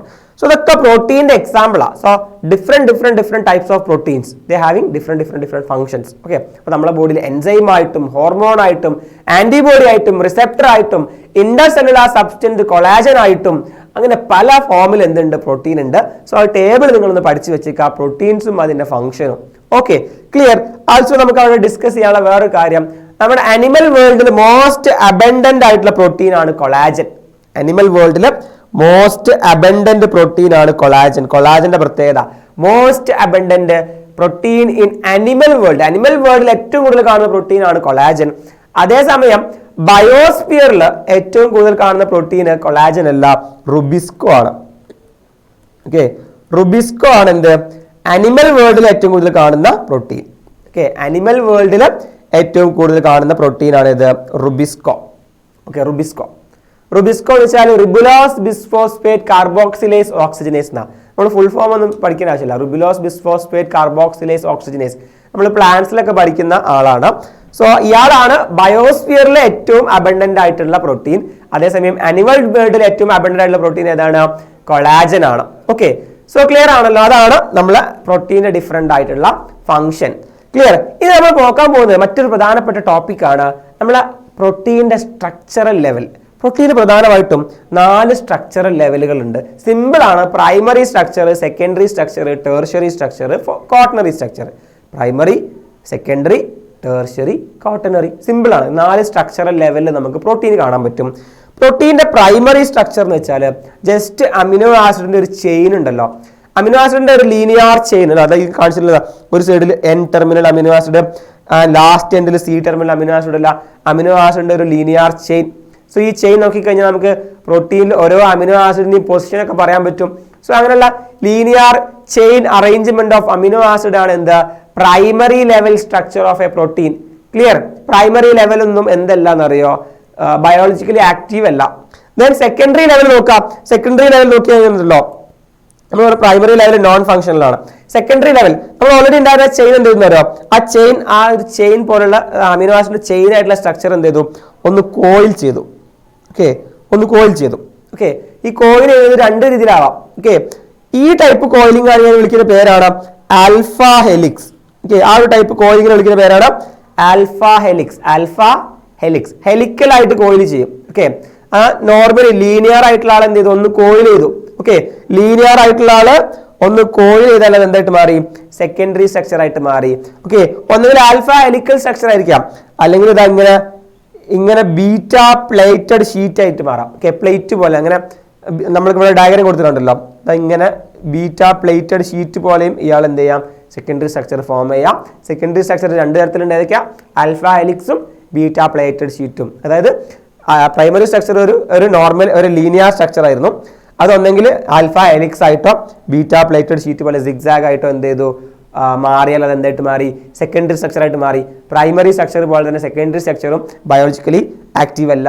ഓക്കെ, ദെൻ ബയോളജിക്കലി ആക്റ്റീവ് ആയിട്ടുള്ള സ്ട്രക്ചർ ഏതാണെന്ന് ചോദിച്ചാൽ അത് ടേർഷ്യറി സ്ട്രക്ചർ ആണ്. ബിഫോർ ദാറ്റ് നമ്മൾ ഓർക്കണം, സെക്കൻഡറി സ്ട്രക്ചർ രണ്ട് തരത്തിലുണ്ട്, ആൽഫ ഹെലിക്സ് ഉണ്ട്, ബീറ്റ പ്ലേറ്റഡ് ഷീറ്റ് ഉണ്ട്. ക്ലിയർ അല്ലേ? ടേർഷ്യറി സ്ട്രക്ചർ നോക്കിക്കേ, നമ്മൾ ആദ്യം പ്രൈമറി സ്ട്രക്ചർ ലീനിയർ, ദെൻ അതൊന്ന് കോയിൽ ചെയ്തപ്പോൾ എന്തായിട്ട് മാറി, സെക്കൻഡറി സ്ട്രക്ചർ ആയിട്ട് മാറി. ഇനി അത് വീണ്ടും കോയിൽ ചെയ്താൽ എന്തായിട്ട് മാറും, ടേർഷ്യറി സ്ട്രക്ചർ ആയിട്ട് മാറും. ഓക്കെ, സോ നമ്മൾ ആൽഫ സ്ട്രക്ചർ പിന്നെയും കോയിൽ ചെയ്തു. ഓക്കെ, ആൽഫ സ്ട്രക്ചർ പിന്നെയും കോയിൽ ചെയ്ത് മാറിയാൽ എന്തായിട്ട് മാറി, അയാൾ ടേർഷ്യറി സ്ട്രക്ചർ ആയിട്ട് മാറി. ആൽഫ സ്ട്രക്ചർ ഉണ്ടല്ലോ, അത് പിന്നെയും ഒന്ന് കോയിൽ ചെയ്താൽ ടേർഷ്യറി സ്ട്രക്ചർ ആയിട്ട് മാറി. ഈ ടേർഷ്യറി സ്ട്രക്ചറിന് ഒരു 3 ഡയമെൻഷണൽ 3D വ്യൂ ആണ് ഉണ്ടാവുക. Okay, it gives 3D view of a protein. Tertiary structure gives 3D view of protein. Also നമ്മൾ പറഞ്ഞു ടേർഷ്യറി സ്ട്രക്ചർ ഉണ്ടെങ്കിൽ ഈ പ്രോട്ടീൻസ് ഒക്കെ ആക്റ്റീവ് ആയിട്ട്, പ്രത്യേകിച്ച് എൻസൈംസ് ഒക്കെ ടേർഷ്യറി സ്ട്രക്ചറിൽ അല്ലെങ്കിൽ ക്വാട്ടർണറി സ്ട്രക്ചറിലാണ് കാണാം. ടേർഷ്യറി സ്ട്രക്ചർ അറ്റ്ലീസ്റ്റ് ടേർഷ്യറി സ്ട്രക്ചറിൽ ഉണ്ടെങ്കിൽ എന്തായിട്ട് മാറുള്ളൂ, ബയോളജിക്കലി ആക്റ്റീവ് ആയിട്ട് പ്രോട്ടീൻസ് മാറുള്ളൂ. Okay, many biological activities of proteins need this tertiary structure. So ഇതാണ് ടെക്സ്റ്റ് ബുക്കിൽ തന്ന ടേർഷ്യറി സ്ട്രക്ചറിന്റെ ഡയഗ്രാം. സോ നമുക്ക് ഐഡന്റിഫൈ ചെയ്യാൻ പറ്റണം. നമുക്ക് ഡയഗ്രാം വന്നിട്ട് ചോദിക്കും എന്താണ്, ഏതാണ് സെക്കൻഡറി സ്ട്രക്ചർ, ഏതാണ് ടേർഷ്യറി സ്ട്രക്ചർ. അപ്പോൾ നമുക്ക് എന്ത് ചെയ്യാൻ പറ്റണം, ഐഡന്റിഫൈ ചെയ്യാനായിട്ട് പറ്റണം. സോ നിങ്ങൾക്ക് ഇപ്പോൾ പറ്റുമല്ലോ, അത് കണ്ടിട്ടുള്ള ആളുകൾക്ക് മനസ്സിലായി ഇതാണ് ടേർഷ്യറി സ്ട്രക്ചർ. അപ്പോൾ ആദ്യം ലീനിയർ ആയിരുന്നു, പിന്നെ അതൊന്ന് കോയിൽ ചെയ്തു സെക്കൻഡറി ആയിട്ട്, പിന്നെ അത് വീണ്ടും ഓക്കെ കോയിൽ ചെയ്ത് നമ്മെ കൂടെ പിന്നെയും കോയിൽ ചെയ്തു. അപ്പോൾ എന്തായിട്ട് മാറി, ടേർഷ്യറി സ്ട്രക്ചർ ആയിട്ട് മാറി. ഗിവൺ. ഓക്കെ, ദെൻ നമ്മൾ നോക്കുന്ന നാലാമത്തത് എന്താണ്, നാലാമത്തത് ക്വാട്ടേണറി സ്ട്രക്ചർ ആണ്. Quaternary structure. Okay, quaternary structure എന്ന് വെച്ചാൽ നമുക്ക് ഇതുവരെ പറഞ്ഞാലൊക്കെ ഒരു പോളിപെപ്റ്റൈഡ് ചെയിൻ ആണ്. ഓക്കെ, പോളിപെപ്റ്റൈഡ് എന്ന് വെച്ചാൽ ഒരുപാട് അമിനോ ആസിഡുകൾ ചെയിൻ ആണ് പോളിപെപ്റ്റൈഡ് ചെയിൻ. ഓക്കെ, സോ ഇനി നമ്മൾ നോക്കുന്നത് ഒരു പോളിപെപ്റ്റൈഡ് ചെയിന് വേറൊരു പോളിപെപ്റ്റൈഡ് ചെയിന്, അങ്ങനെ ഒന്നിൽ കൂടുതൽ പോളിപെപ്റ്റൈഡ് ചെയിനുകൾ കൂടിച്ചേർന്നുണ്ടാകുന്ന സ്ട്രക്ചറൽ ലെവലാണ് ക്വാട്ടേണറി സ്ട്രക്ചർ. ഓക്കെ, ഈ ഒരു ഫിഗറിൽ നോക്കുക, അതിൽ നിങ്ങൾക്ക് 4 1 2 3 4 ഡിഫറെന്റ് കളറിൽ കണ്ടില്ലേ, 4 പോളിപെപ്റ്റൈഡ് ചെയിൻസ് അതിലുണ്ട്. ഓക്കെ, സോ അപ്പോൾ മോർ ദാൻ 1 പോളിപെപ്റ്റൈഡ്സ് ചെയിൻ ചേർന്നുണ്ടാകുന്ന പ്രോട്ടീന്റെ സ്ട്രക്ചറൽ ലെവലാണ് എന്ത്, quaternary structure. Okay, quaternary structure ഉള്ള പ്രോട്ടീൻ എക്സാമ്പിൾ ആണ് ആരെന്നറിയോ, നമ്മുടെ haemoglobin. Okay, adult haemoglobin is an example for quaternary structure. Adult haemoglobin quaternary സ്ട്രക്ചറിന് എക്സാമ്പിൾ ആണ്. ഹീമോഗ്ലോബിനിൽ നമുക്ക് എന്ത് കാണാൻ പറ്റും അറിയാം, 4 subunit, 4 polypeptide chains, 4 subunit കാണാൻ പറ്റും. അതിൽ 2 എണ്ണം ആൽഫ സബ് യൂണിറ്റും 2 എണ്ണം ബീറ്റ സബ് യൂണിറ്റും ആണ്. ഓക്കെ, 2 ആൽഫ ടൈപ്പും 2 ബീറ്റ ടൈപ്പും, അങ്ങനെ 4 സബ് യൂണിറ്റ് കാണാൻ പറ്റും. എവിടെ, ഹീമോഗ്ലോബിനിൽ. ഹീമോഗ്ലോബിൻ എന്തിന് എക്സാമ്പിൾ ആണ്, ക്വാട്ടേണറി സ്ട്രക്ചറിലുള്ള പ്രോട്ടീൻ എക്സാമ്പിൾ ആണ്. അതിൽ എത്ര സബ് യൂണിറ്റ് ഉണ്ട്, 4 സബ് യൂണിറ്റ്. എന്താ ക്വാട്ടേണറിന്റെ പ്രത്യേകത, അതിൽ ഒന്നിൽ കൂടുതൽ പോളിപെപ്റ്റൈഡ് ചെയിൻസ് ഉണ്ടാകും. സോ ഇപ്പൊ നിങ്ങൾക്ക് ക്ലിയർ അല്ലേ, ഏതൊക്കെയാണ് 4 different types of structural levels of protein, primary, secondary, tertiary and quaternary. Clear അല്ലേ? സോ അത്രയാണ് നമുക്ക് പ്രോട്ടീനെ കുറിച്ച് ഡിസ്കസ് ചെയ്യാനുള്ളത്. ഓക്കെ, സോ അമിനോ ആസിഡ് എന്ന ബയോ മൈക്രോ മോളിക്യൂൾ വെച്ച് ഉണ്ടായ പ്രോട്ടീൻ എന്ന മാക്രോ മോളിക്യൂളിനെ കുറിച്ചാണ് പറഞ്ഞത്. പ്രോട്ടീൻ എങ്ങനെ ഫോം ചെയ്യുന്നില്ല, അതിന്റെ ലിങ്കേജ് എങ്ങനെ നടക്കുന്നത് നമ്മൾ ഡിസ്കസ് ചെയ്തു. ഫംഗ്ഷൻ നമ്മൾ പറഞ്ഞു, അതിന്റെ ഡിഫറെന്റ് സ്ട്രക്ചറൽ ലെവൽസ് ഡിസ്കസ് ചെയ്തു. ഓക്കെ, സോ അത്രയാണ് നമുക്ക് പ്രോട്ടീനെ കുറിച്ച് ഡിസ്കസ് ചെയ്യാനുള്ളത്. ആൻഡ് ദെൻ നമ്മൾ നെക്സ്റ്റ് നോക്കുന്നത് ന്യൂക്ലിക് ആസിഡ്സിനെ കുറിച്ചാണ്. മറ്റൊരു പ്രധാനപ്പെട്ട ബയോ മാക്രോ മോളിക്യൂൾ ആണെന്നോ ന്യൂക്ലിക് ആസിഡ്. പ്രധാനമായിട്ടും 2 ടൈപ്പ് ന്യൂക്ലിക് ആസിഡ്സ് ആണുള്ളത് അല്ലെ, DNA ആൻഡ് RNA. അതായത് ഡിഓക്സി റൈബോ ന്യൂക്ലിക് ആസിഡും റൈബോ ന്യൂക്ലിക് ആസിഡും. DNA എന്ന് വെച്ചാൽ എന്താ, ഡിഓക്സി റൈബോ ന്യൂക്ലിക് ആസിഡ്. അതാണ് DNA, ഡിഓക്സി റൈബോ nucleic acid. And RNA എന്ന് വെച്ചാലോ റൈബോ ന്യൂക്ലിക് ആസിഡ്. ഇതാണ് 2 പ്രധാനപ്പെട്ട ന്യൂക്ലിക് ആസിഡുകൾ. ഓക്കെ, സോ ന്യൂക്ലിക് ആസിഡ് എന്ന് വെച്ചാൽ ഒരു ബയോ മാക്രോ മോളിക്യൂളാ. സോ ഈ ബയോ മാക്രോ മോളിക്യൂൾ ഉണ്ടാവണമെങ്കിൽ എന്ത് വേണം, മൈക്രോ മോളിക്യൂൾസ് വേണ്ടേ. സോ ന്യൂക്ലിക് ആസിഡ് ഉണ്ടാക്കിയിരിക്കുന്ന ബയോ മൈക്രോ മോളിക്യൂൾസ് ഏതൊക്കെയാണെന്നാണ് നമ്മൾ നെക്സ്റ്റ് നോക്കാൻ പോകുന്നത്. ആ മൈക്രോ മോളിക്യൂളിന്റെ പേരാണ് മക്കളെ ന്യൂക്ലിയോടൈഡ്. ഓക്കെ, അതായത് ഈ ന്യൂക്ലിക് ആസിഡുകളൊക്കെ ഉണ്ടാക്കിയിരിക്കുന്നത് ന്യൂക്ലിയോടൈഡ് ആണ്. ന്യൂക്ലിയോടൈഡ് എന്ന മോണോമറിന്റെ പോളിമർ ആണ് ന്യൂക്ലിക് ആസിഡ്. ന്യൂക്ലിയോടൈഡ്, ഒരുപാട് ന്യൂക്ലിയോടൈഡുകൾ ഇങ്ങനെ ചേർത്ത് വെച്ച പോളിമർ ആണ് ന്യൂക്ലിക് ആസിഡ്. സോ നമുക്ക് ആദ്യം എന്ത് നോക്കാം, ആരാണ് ന്യൂക്ലിയോടൈഡ് എന്ന് നോക്കാം. ന്യൂക്ലിയോടൈഡ് എന്ന് വെച്ചാൽ നോക്കണേ, ന്യൂക്ലിയോടൈഡിൽ 3 ആളുകളുണ്ട്. ന്യൂക്ലിയോടൈഡിൽ 3 ആളുകളുണ്ട്. ആരൊക്കെയാണെന്നറിയോ, ഒരു നൈട്രജനസ് ബേസ് ഉണ്ടാകും. ഒരു നൈട്രജനസ് ബേസ് ഇവിടെ തന്നിട്ടുണ്ട്. ഇയാള് ആണ് ഒരു നൈട്രജനസ് ബേസിന് എക്സാമ്പിൾ ആണ്. അപ്പൊ ന്യൂക്ലിയോടൈഡിൽ 3 ആളുകൾ ഉണ്ടാകും. ഒന്ന് ഒരു നൈട്രജനസ് ബേസ് ഉണ്ടാകും. പിന്നെ ആരാ ഉണ്ടാവുക, ഒരു ഷുഗർ ഉണ്ടാവും. അത് എങ്ങനത്തെ ഷുഗർ ആണെന്ന് പറയാം, പെൻഡോസ് ഷുഗർ ആണ്. 5 കാർബൺ ഉള്ള പെൻഡോസ് ഷുഗർ ഇതാ ഇവിടെ കാണാൻ പറ്റും. ഇയാൾ എന്താണ്, ഒരു പെൻഡോസ് ഷുഗർ ആണ്. ആൻഡ് ഒരു ഫോസ്ഫേറ്റ് ഗ്രൂപ്പ് ഉണ്ടാകും. ഓക്കെ, ഇതാണ് ഫോസ്ഫേറ്റ് ഗ്രൂപ്പ് അല്ലെങ്കിൽ ഫോസ്ഫോറിക് ആസിഡ്. സോ ഒരു ന്യൂക്ലിയോടൈഡിൽ ആരൊക്കെ ഉണ്ടാവും എന്ന് ചോദിച്ചാൽ നമ്മൾ പറയണം ആരൊക്കെ ഉണ്ടാകും.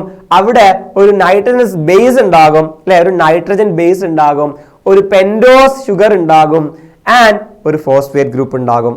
ക്ലിയർ ആണ്. ഒരു ന്യൂക്ലിയോടൈഡിൽ ആരൊക്കെ ഉണ്ടാവും എന്ന് ചോദിച്ചാൽ ക്ലിയർ ആണ്. ആൻഡ് ആൾസോ നമ്മൾ ഇതിന്റെ കൂടെ തന്നെ പഠിക്കണം എന്താണ് ന്യൂക്ലിയോസൈഡ്.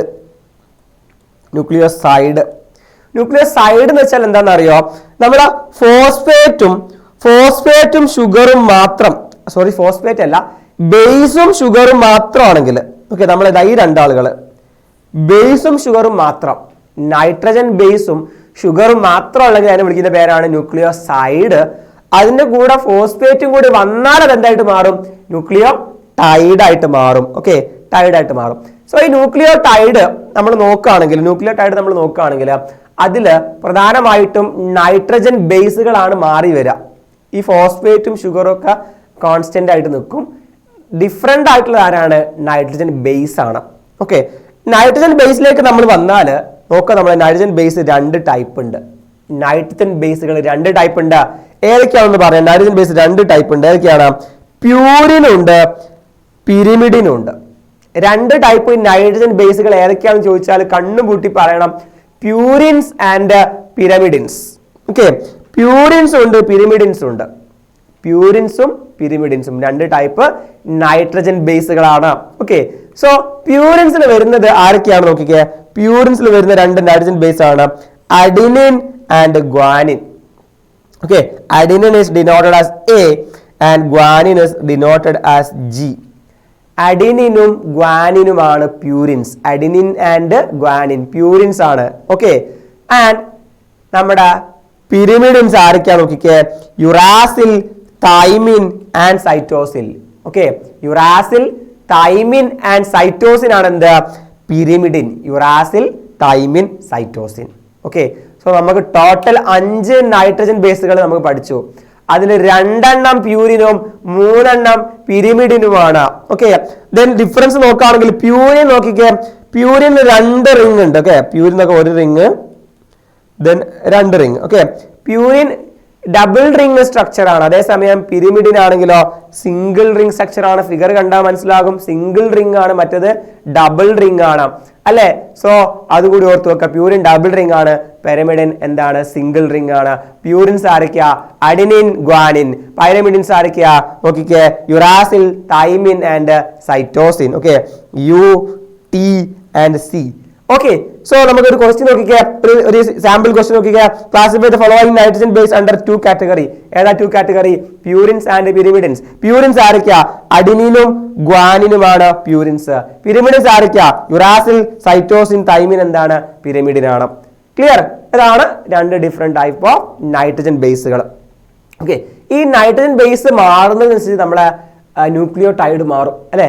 നൈട്രജൻ ബേസ് മാറുമ്പോൾ ആ ന്യൂക്ലിയോടൈഡ് മാറും. ഇനി വേറൊരാളുള്ളത് പെൻഡോ ഷുഗർ ആണ് അല്ലെ. വേറൊരാളുള്ളത് ആരാണ്? പെൻഡോ ഷുഗർ ആണ് അല്ലെ. നമ്മളെ ന്യൂക്ലിയോടൈഡില് നൈട്രജൻ ബേസ് പെൻഡോ ഷുഗറും ഫോസ്ഫേറ്റ് ഗ്രൂപ്പ് ഉള്ളത്. നൈട്രജൻ ബേസ് നമ്മൾ പറഞ്ഞു. നെക്സ്റ്റ് നമ്മൾ പറയുന്നത് പെൻഡോ ഷുഗർ ആണ്. 5 കാർബൺ ഉള്ള ഷുഗർ അല്ലെ. 5 കാർബൺ ഉള്ള ഷുഗർ. ഈ ഷുഗർ 2 ടൈപ്പ് ഉണ്ട്. ഓക്കെ, ഈ ഷുഗർ 2 ടൈപ്പ് ഉണ്ട്. നോക്കാം നമ്മള് ഈ ഷുഗർ നോക്കിക്കേ. നമ്മളെ പെൻഡോ ഷുഗർ. ഓക്കെ, അപ്പൊ നമ്മൾ 5 കാർബൺ ഉള്ള ഷുഗർ ആണ് പെൻഡോ ഷുഗർ നമ്മൾ പറഞ്ഞു. സോ ഓക്കെ, സോ ഇതാണ് നമ്മളെ പെൻഡോ ഷുഗർ. ഓക്കെ, ഇവിടെ HOH ഉണ്ട്, ദെൻ HOH ഉണ്ട്, HOH ഉണ്ട്, ആൻഡ് CH2OH ഉണ്ട്. ഇതാണ് എന്ത്? ഇതാണ് പെൻഡോ ഷുഗർ. ഓക്കെ, 5 കാർബൺ ഉള്ള പെൻഡോ ഷുഗർ. ഓക്കെ, സോ ഇപ്പൊ ഇവിടെ വരച്ച ആളുടെ പേര് എന്താണെന്ന് അറിയോ? ഇപ്പൊ ഇവിടെ വരച്ച ആളുടെ പേരാണ് റൈബോസ്. ഇപ്പൊ വരച്ച ആളുടെ പേര് റൈബോസ്. ഓക്കെ, ഇനി റൈബോസിൽ നിന്ന് ഒരു ഓക്സിജൻ പോയി കഴിഞ്ഞാൽ, റൈബോസിൽ നിന്ന് ഒരു ഓക്സിജൻ പോയാൽ നമ്മൾ എന്താ വിളിക്കുക? ഒരു ഓക്സിജൻ പോയി, അപ്പൊ ഡീഓക്സി എന്ന് വിളിക്കും. ഡീഓക്സി. ഓക്കെ, സോ ഇയാളെപ്പോ വിളിക്കുന്ന പേരാണ് ഡീഓക്സി റൈബോസ്. ഇയാളെപ്പോ വിളിക്കുന്ന പേരാണ് ഡീഓക്സി ribose. So 2 type pentose sugar ആണുള്ളത്. ഏതൊക്കെയാണ്? റൈബോ ഷുഗറും ഡീഓക്സി റൈബോ ഷുഗറും. എന്താ വ്യത്യാസം? നമുക്ക് നമ്മളെ കാർബൺ നമ്മൾ നമ്പർ ചെയ്യുകയാണെങ്കിൽ എന്താ? 1st carbon, 2nd carbon, 3rd carbon, 4th carbon and 5th carbon. 5 carbon total അല്ലെ. സോ ഇതില് നോക്കിക്കേ, രണ്ടാമത്തെ കാർബണില് ഒരു OH ഗ്രൂപ്പ് ആണ് ആർക്കുള്ളത്? രണ്ടാമത്തെ കാർബണിൽ OH ഗ്രൂപ്പ് ആണ് റൈബോസ് ഷുഗറിനുള്ളത്. അതേസമയം ഡീഓക്സി റൈബോസ് ഷുഗറിന് OH ഗ്രൂപ്പ് ഇല്ല. ഓക്കെ, സോ രണ്ടാമത്തെ പൊസിഷനിൽ ഒരു ഓക്സിജൻ പോയി. ഓക്കെ, അപ്പൊ അതെന്തായിട്ട് മാറി? റൈബോസ് ഷുഗർ ഡീഓക്സി റൈബോസ് ഷുഗർ ആയിട്ട് മാറി. ക്ലിയർ ആണോ? റൈബോസ് ഷുഗറും ഡീഓക്സി റൈബോസ് ഷുഗറും. ഓക്കെ, സോ നോക്കുക, നമ്മളെ ന്യൂക്ലിക് ആസിഡ് 2 എന്ന് പറഞ്ഞില്ലേ? നോക്കൂ, റൈബോസ് ഷുഗർ ഉള്ള ന്യൂക്ലിക് ആസിഡ് ആണ് എന്ത്? റൈബോ ന്യൂക്ലിക് ആസിഡ്. അതേസമയം ഡീഓക്സി റൈബോസ് ഉള്ള ന്യൂക്ലിക് ആസിഡ് ആണ് ഡീഓക്സി റൈബോ ന്യൂക്ലിക് ആസിഡ്. അതായത് DNA. RNAയും DNA തമ്മിലുള്ള പ്രധാനപ്പെട്ട ഡിഫറൻസ് നോക്കിക്കേ. ഒരാൾക്ക് ഡീഓക്സി റൈബോ ഷുഗർ ആണ്, മറ്റേ ആൾക്ക് RNAക്കോ റൈബോ ഷുഗർ ആണ്. എന്താ വ്യത്യാസം? റൈബോ ഷുഗറിൽ 2' പൊസിഷനിൽ എന്തുണ്ട്? OH ഗ്രൂപ്പ് ഉണ്ട്. അതേസമയം നോക്കിക്കേ, നമ്മുടെ ഡീഓക്സി റൈബോ ഷുഗറിന് 2' പൊസിഷനിൽ എന്തില്ല? 2' പൊസിഷനിൽ OH ഗ്രൂപ്പ് ഇല്ല. ഒരു O കുറവാണ്. ഡീഓക്സി എന്ന് വെച്ചാൽ O കുറവാണ്. ഡീഓക്സി റൈബോ ന്യൂക്ലിക് ആസിഡ് DNA. സോ ഇതാണ് 2 type pentose sugar. Deoxyribo sugar ഉണ്ട്, റൈബോസ് ഷുഗർ ഉണ്ട്. ക്ലിയർ അല്ലേ? ഇതാണ് നമ്മുടെ ന്യൂക്ലിയോടൈഡിന്റെ ഷുഗർ. അപ്പൊ നമ്മൾ ബേസ് കണ്ടു, ഷുഗർ കണ്ടു. ഓക്കെ, ആൻഡ് നമ്മൾ പറയാണ് നൈട്രജൻ ബേസും ഷുഗറും ആണെങ്കിൽ അത് ന്യൂക്ലിയോസൈഡ്. നമ്മൾ ഓൾറെഡി പറഞ്ഞു. കൂട്ടത്തിൽ ഫോസ്ഫേറ്റ് ഗ്രൂപ്പ് കൂടെ വന്നാൽ അത് ന്യൂക്ലിയോടൈഡ് ആയിട്ട് മാറും. ബേസിനെയും ഷുഗറിനെയും തമ്മിൽ ബന്ധിപ്പിക്കുന്ന ബോണ്ടാണ് N ഗ്ലൈക്കോസിഡിക് ബോണ്ട്. നമുക്ക് ഇനി പഠിക്കേണ്ട ആവശ്യമില്ല. ഓക്കെ, ദെൻ ഫോസ്ഫേറ്റ് ഗ്രൂപ്പ് കൂടെ വന്നാൽ, ന്യൂക്ലിയോസൈഡിന്റെ കൂടെ ഫോസ്ഫേറ്റ് ഗ്രൂപ്പ് കൂടെ വന്നാൽ അത് എന്തായിട്ട് മാറും? ന്യൂക്ലിയോടൈഡ് ആയിട്ട് മാറും. അവിടെ ബന്ധിപ്പിക്കുന്ന നമ്മളെ ന്യൂക്ലിയോസൈഡിനെയും ഫോസ്ഫേറ്റിനെയും നമ്മൾ ബന്ധിപ്പിക്കുന്ന ഒരു എസ്റ്റർ ബോണ്ടാണ്. ഫോസ്ഫോ എസ്റ്റർ ലിങ്കേജ് എന്ന് വിളിക്കും. ബോണ്ട് നമുക്ക് അത്ര ഇമ്പോർട്ടന്റ് അല്ല. ഓക്കെ, സോ അങ്ങനെയാണ് ന്യൂക്ലിയോടൈഡ് ഉണ്ടായത് അല്ലെ. ബേസും ഷുഗറും ഫോസ്ഫേറ്റും കൂടി ചേർന്ന് ന്യൂക്ലിയോടൈഡ് ഉണ്ടായി. അങ്ങനെ വ്യത്യസ്ത തരം ന്യൂക്ലിയോടൈഡ് ഉണ്ടാവും അല്ലെ. അഡിനിൻ ഉള്ള ന്യൂക്ലിയോടൈഡ് ഉണ്ട്, ഗ്വാനിൻ ഉള്ള ന്യൂക്ലിയോടൈഡ് ഉണ്ട്, യുറാസിൽ ഉള്ളതുണ്ട്, സൈറ്റോസിൻ ഉള്ളതുണ്ട്, തൈമിനുള്ളതാണ്. ഒരു 5 ഡിഫറെന്റ് ടൈപ്പ് എന്തുണ്ട്? ന്യൂക്ലിയോടൈഡുകൾ അവൈലബിൾ ആണ്. ഇങ്ങനത്തെ ഡിഫറെന്റ് ന്യൂക്ലിയോടൈഡുകൾ കൂടിച്ചേർന്നുണ്ടായ പോളിമർ ആണ് ന്യൂക്ലിക് ആസിഡ്. അതിൽ ഷുഗർ റൈബോസ് ആണെങ്കിൽ അത് RNA ആയിരിക്കും അല്ലെ, റൈബോ nucleic acid. Sugar deoxyribose ആണെങ്കിൽ അത് DNA ആയിരിക്കും അല്ലെ, ഡീഓക്സി റൈബോ ന്യൂക്ലിക് ആസിഡ്. ക്ലിയർ അല്ലേ? നോക്കാം, നമുക്കൊരു എക്സാമ്പിൾ നോക്കിക്കാം. അഡിനിൻ എന്ന് പറയുന്ന നൈട്രജൻ ബേസ്. ഓക്കെ, അത് റൈബോസിന്റെ കൂടെ ചേർന്നാൽ എന്തായിട്ട് മാറും അറിയാം? അഡിനോസിൻ ആകും അല്ലെ. ന്യൂക്ലിയോസൈഡ് ആണ് അഡിനോസിൻ. അഡിനോസിന്റെ കൂടെ ഫോസ്ഫേറ്റും കൂടി ചേർന്നാൽ എന്തായിട്ട് മാറും? അഡിനോസിന്റെ കൂടെ ഫോസ്ഫേറ്റും കൂടി ചേർന്നാൽ അത് അഡിനോസിൻ മോണോഫോസ്ഫേറ്റ് അല്ലെങ്കിൽ അഡിനൈലിക് ആസിഡ് ആയിട്ട് മാറും. അഡിനൈലിക് ആസിഡ്. ഓക്കെ, അതുപോലെ തന്നെയാണ് ബാക്കി എല്ലാ ന്യൂക്ലിയോടൈഡും അല്ലെ. ഗ്വാനിൻ ആണെങ്കിലോ ഗ്വാനോസിൻ ആകും, ദെൻ ഗ്വാനൈലിക് ആസിഡ് ആയിട്ട് മാറും അല്ലെ. യുറാസിൽ ആണെങ്കിലോ യുറിഡിൻ ആയിട്ട് മാറും, യുറിഡിലിക് ആസിഡ് ആയിട്ട് മാറും. സൈറ്റോസിൻ സൈറ്റിഡിൻ ആകും, സൈറ്റിഡിലിക് ആസിഡ് ആകും. തൈമിൻ തൈമിഡിൻ ആകും, തൈമിഡിലിക് ആസിഡ് ആയിട്ട് മാറും. അങ്ങനെയാണ് ബേസ് ഷുഗർ ന്യൂക്ലിയോടൈഡ് ആയിട്ട് മാറുന്നത്. സോ ന്യൂക്ലിയോടൈഡ് 5 ഡിഫറെന്റ് ടൈപ്പ് ഉണ്ടല്ലോ. ഏതൊക്കെയാണ്? അഡിനൈലിക് ആസിഡ് ഉണ്ട്, ഗ്വാനൈലിക് ആസിഡ് ഉണ്ട്, സൈറ്റിഡിലിക് ആസിഡ് ഉണ്ട്, തൈമിഡിലിക് ആസിഡ് ഉണ്ട്, യൂറിഡിലിക് ആസിഡ് ഉണ്ട്. സോ അങ്ങനെയുള്ള ഡിഫറെന്റ് ന്യൂക്ലിയോടൈഡുകൾ കൂടി ചേർന്നാൽ അത് എന്തായിട്ട് മാറും? ന്യൂക്ലിക് ആസിഡ് ആയിട്ട് മാറും. So nucleic acid is a heteropolymer of nucleotide. Okay, so നമുക്കിങ്ങനെ നമ്മളോട് ചോദിക്കാം നൈട്രജൻ ബേസ് ഏതാണ്, ന്യൂക്ലിയോസൈഡ് ഏതാണ്, ന്യൂക്ലിയോടൈഡ് ഏതാണ്. ഓക്കെ, ന്യൂക്ലിയോസൈഡ് ആണ് അതിന്റെ പേരൊക്കെ എങ്ങനെ വരിക? Adenosine, guanosine, cytidine, thymidine, uridine. Okay, nucleotide ആണെങ്കിൽ നമ്മൾ പറഞ്ഞു adenylic acid, then guanylic acid, cytidylic acid, thymidylic acid and uridylic acid. So ഇതിലൊക്കെ ഡിഫറൻസ് എന്താണ്? ഷുഗറും ബേസും സെയിം ആണ്, ബട്ട് ഷുഗറും ഫോസ്ഫേറ്റ് ഗ്രൂപ്പും സെയിം ആണ്, ബേസ് മാത്രം മാറി വരുന്നു. ഓക്കെ, ഇതാണ് ന്യൂക്ലിക് ആസിഡിന്റെ പ്രത്യേകത. ദെൻ നമ്മൾ ന്യൂക്ലിക് ആസിഡിൽ ന്യൂക്ലിക് ആസിഡിന്റെ DNA double helix, secondary double helix structure, Watson and Crick model സ്ട്രക്ചറും അതിന്റെ പിച്ചും ടേൺ ഓവറും ലെങ്ത്തും ഒക്കെ നമുക്ക് മുന്നേ പഠിക്കാണ്ടായിരുന്നു. ആ പോർഷൻ ഒക്കെ നമുക്ക് ഡിലീറ്റ് ചെയ്തിട്ടുണ്ട്, നമ്മൾ അതൊന്നും പഠിക്കേണ്ട. ഇത്രയും കാര്യം മാത്രം നമുക്ക് ന്യൂക്ലിക് ആസിഡിൽ പഠിച്ചാൽ മതി. ഓക്കെ അല്ലേ? സിമ്പിൾ അല്ലേ? ഓക്കെ, അപ്പൊ നമ്മൾ പ്രധാനമായിട്ട് 2 ബയോ മാക്രോ മോളിക്യൂൾസ് ആണ് പറഞ്ഞത്, പ്രോട്ടീനും അതുപോലെ ന്യൂക്ലിക് ആസിഡും. നെക്സ്റ്റ് മാക്രോ മോളിക്യൂളിലേക്കാണ് നമ്മൾ പോകുന്നത്, അല്ലെങ്കിൽ next micro and macro molecule ആയിട്ട് വരുന്ന ഒരാളാണ് carbohydrate. Okay, next one is carbohydrates. So കാർബോഹൈഡ്രേറ്റ്സിൽ നമുക്ക് മൈക്രോ മോളിക്യൂൾസ് ഉണ്ട്, മാക്രോ മോളിക്യൂൾസ് ഉണ്ട്, അല്ലെങ്കിൽ നമുക്ക് 3 തരമായിട്ട് നമ്മൾ ഡിവൈഡ് ചെയ്യാൻ പറ്റും. ഏതൊക്കെയാണെന്നറിയോ? മോണോസാക്കറൈഡ് ഉണ്ട്, ഒലിഗോസാക്കറൈഡ് ഉണ്ട്, പോളിസാക്കറൈഡ് ഉണ്ട്. അതായത് മോണോസാക്കറൈഡുകളാണ് സിമ്പിൾ ഷുഗേഴ്സ് നമ്മൾ പറഞ്ഞ മൈക്രോ മോളിക്യൂൾസ്. ഈ മോണോസാക്കറൈഡുകൾ കൂടി ചേർന്നാൽ അല്ലെ, കുറച്ച് മോണോസാക്കറൈഡ് 2 to 9 മോണോസാക്കറൈഡ് വരെയൊക്കെ ആണെങ്കിൽ നമ്മൾ അതിനെ ഒലിഗോസാക്കറൈഡ് എന്ന് വിളിക്കുക. അതിൽ കൂടുതലും ഒരുപാട് മോണോസാക്കറൈഡുകൾ കൂടി ചേർന്നുണ്ടാവുന്ന കോമ്പൗണ്ട് ആണ് പോളിസാക്കറൈഡ്. പോളിസാക്കറൈഡ് എന്താണ്? വലിയ മോളിക്യൂളാണ്, ബയോ മാക്രോ മോളിക്യൂളാണ്. അതേസമയം മോണോസാക്കറൈഡ് സിമ്പിൾ ഷുഗർ എന്താണ്? മൈക്രോ മോളിക്യൂളാണ്. Okay, so carbohydrates are classified into monosaccharide, oligosaccharide അല്ലെങ്കിൽ പോളിസാക്കറൈഡ്. ഓക്കെ, മോണോസാക്കറൈഡ് എന്ന് പറയുമ്പോൾ പ്രധാനമായിട്ട് നമ്മൾ ഗ്ലൂക്കോസ്, അതുപോലെ ഫ്രക്ടോസ്, ഗാലക്ടോസ്, ഇതൊക്കെ എന്താണ്? മോണോസാക്കറൈഡ് ആണ്. അവരെന്ത് ചെയ്യാൻ പറ്റില്ല അറിയോ? ഫർദർ ഹൈഡ്രോളൈസ് ചെയ്യാൻ പറ്റൂല. കാർബോഹൈഡ്രേറ്റിന്റെ സിമ്പിൾ ഫോം ആണ് മോണോസാക്കറൈഡ്. അവർ പിന്നീട് എന്ത് ചെയ്യാൻ പറ്റില്ല? ഫർദർ ആയിട്ട് ഹൈഡ്രോളിസിസ് നടത്താൻ നമുക്ക് പറ്റൂല. അതാണ് മോണോസാക്കറൈഡിന്റെ പ്രത്യേകത. നമ്മൾ പറഞ്ഞു ഗ്ലൂക്കോസ്, ഗാലക്ടോസ്, ഫ്രക്ടോസ് ഒക്കെയാണ് മോണോസാക്കറൈഡിന്റെ എക്സാമ്പിൾ.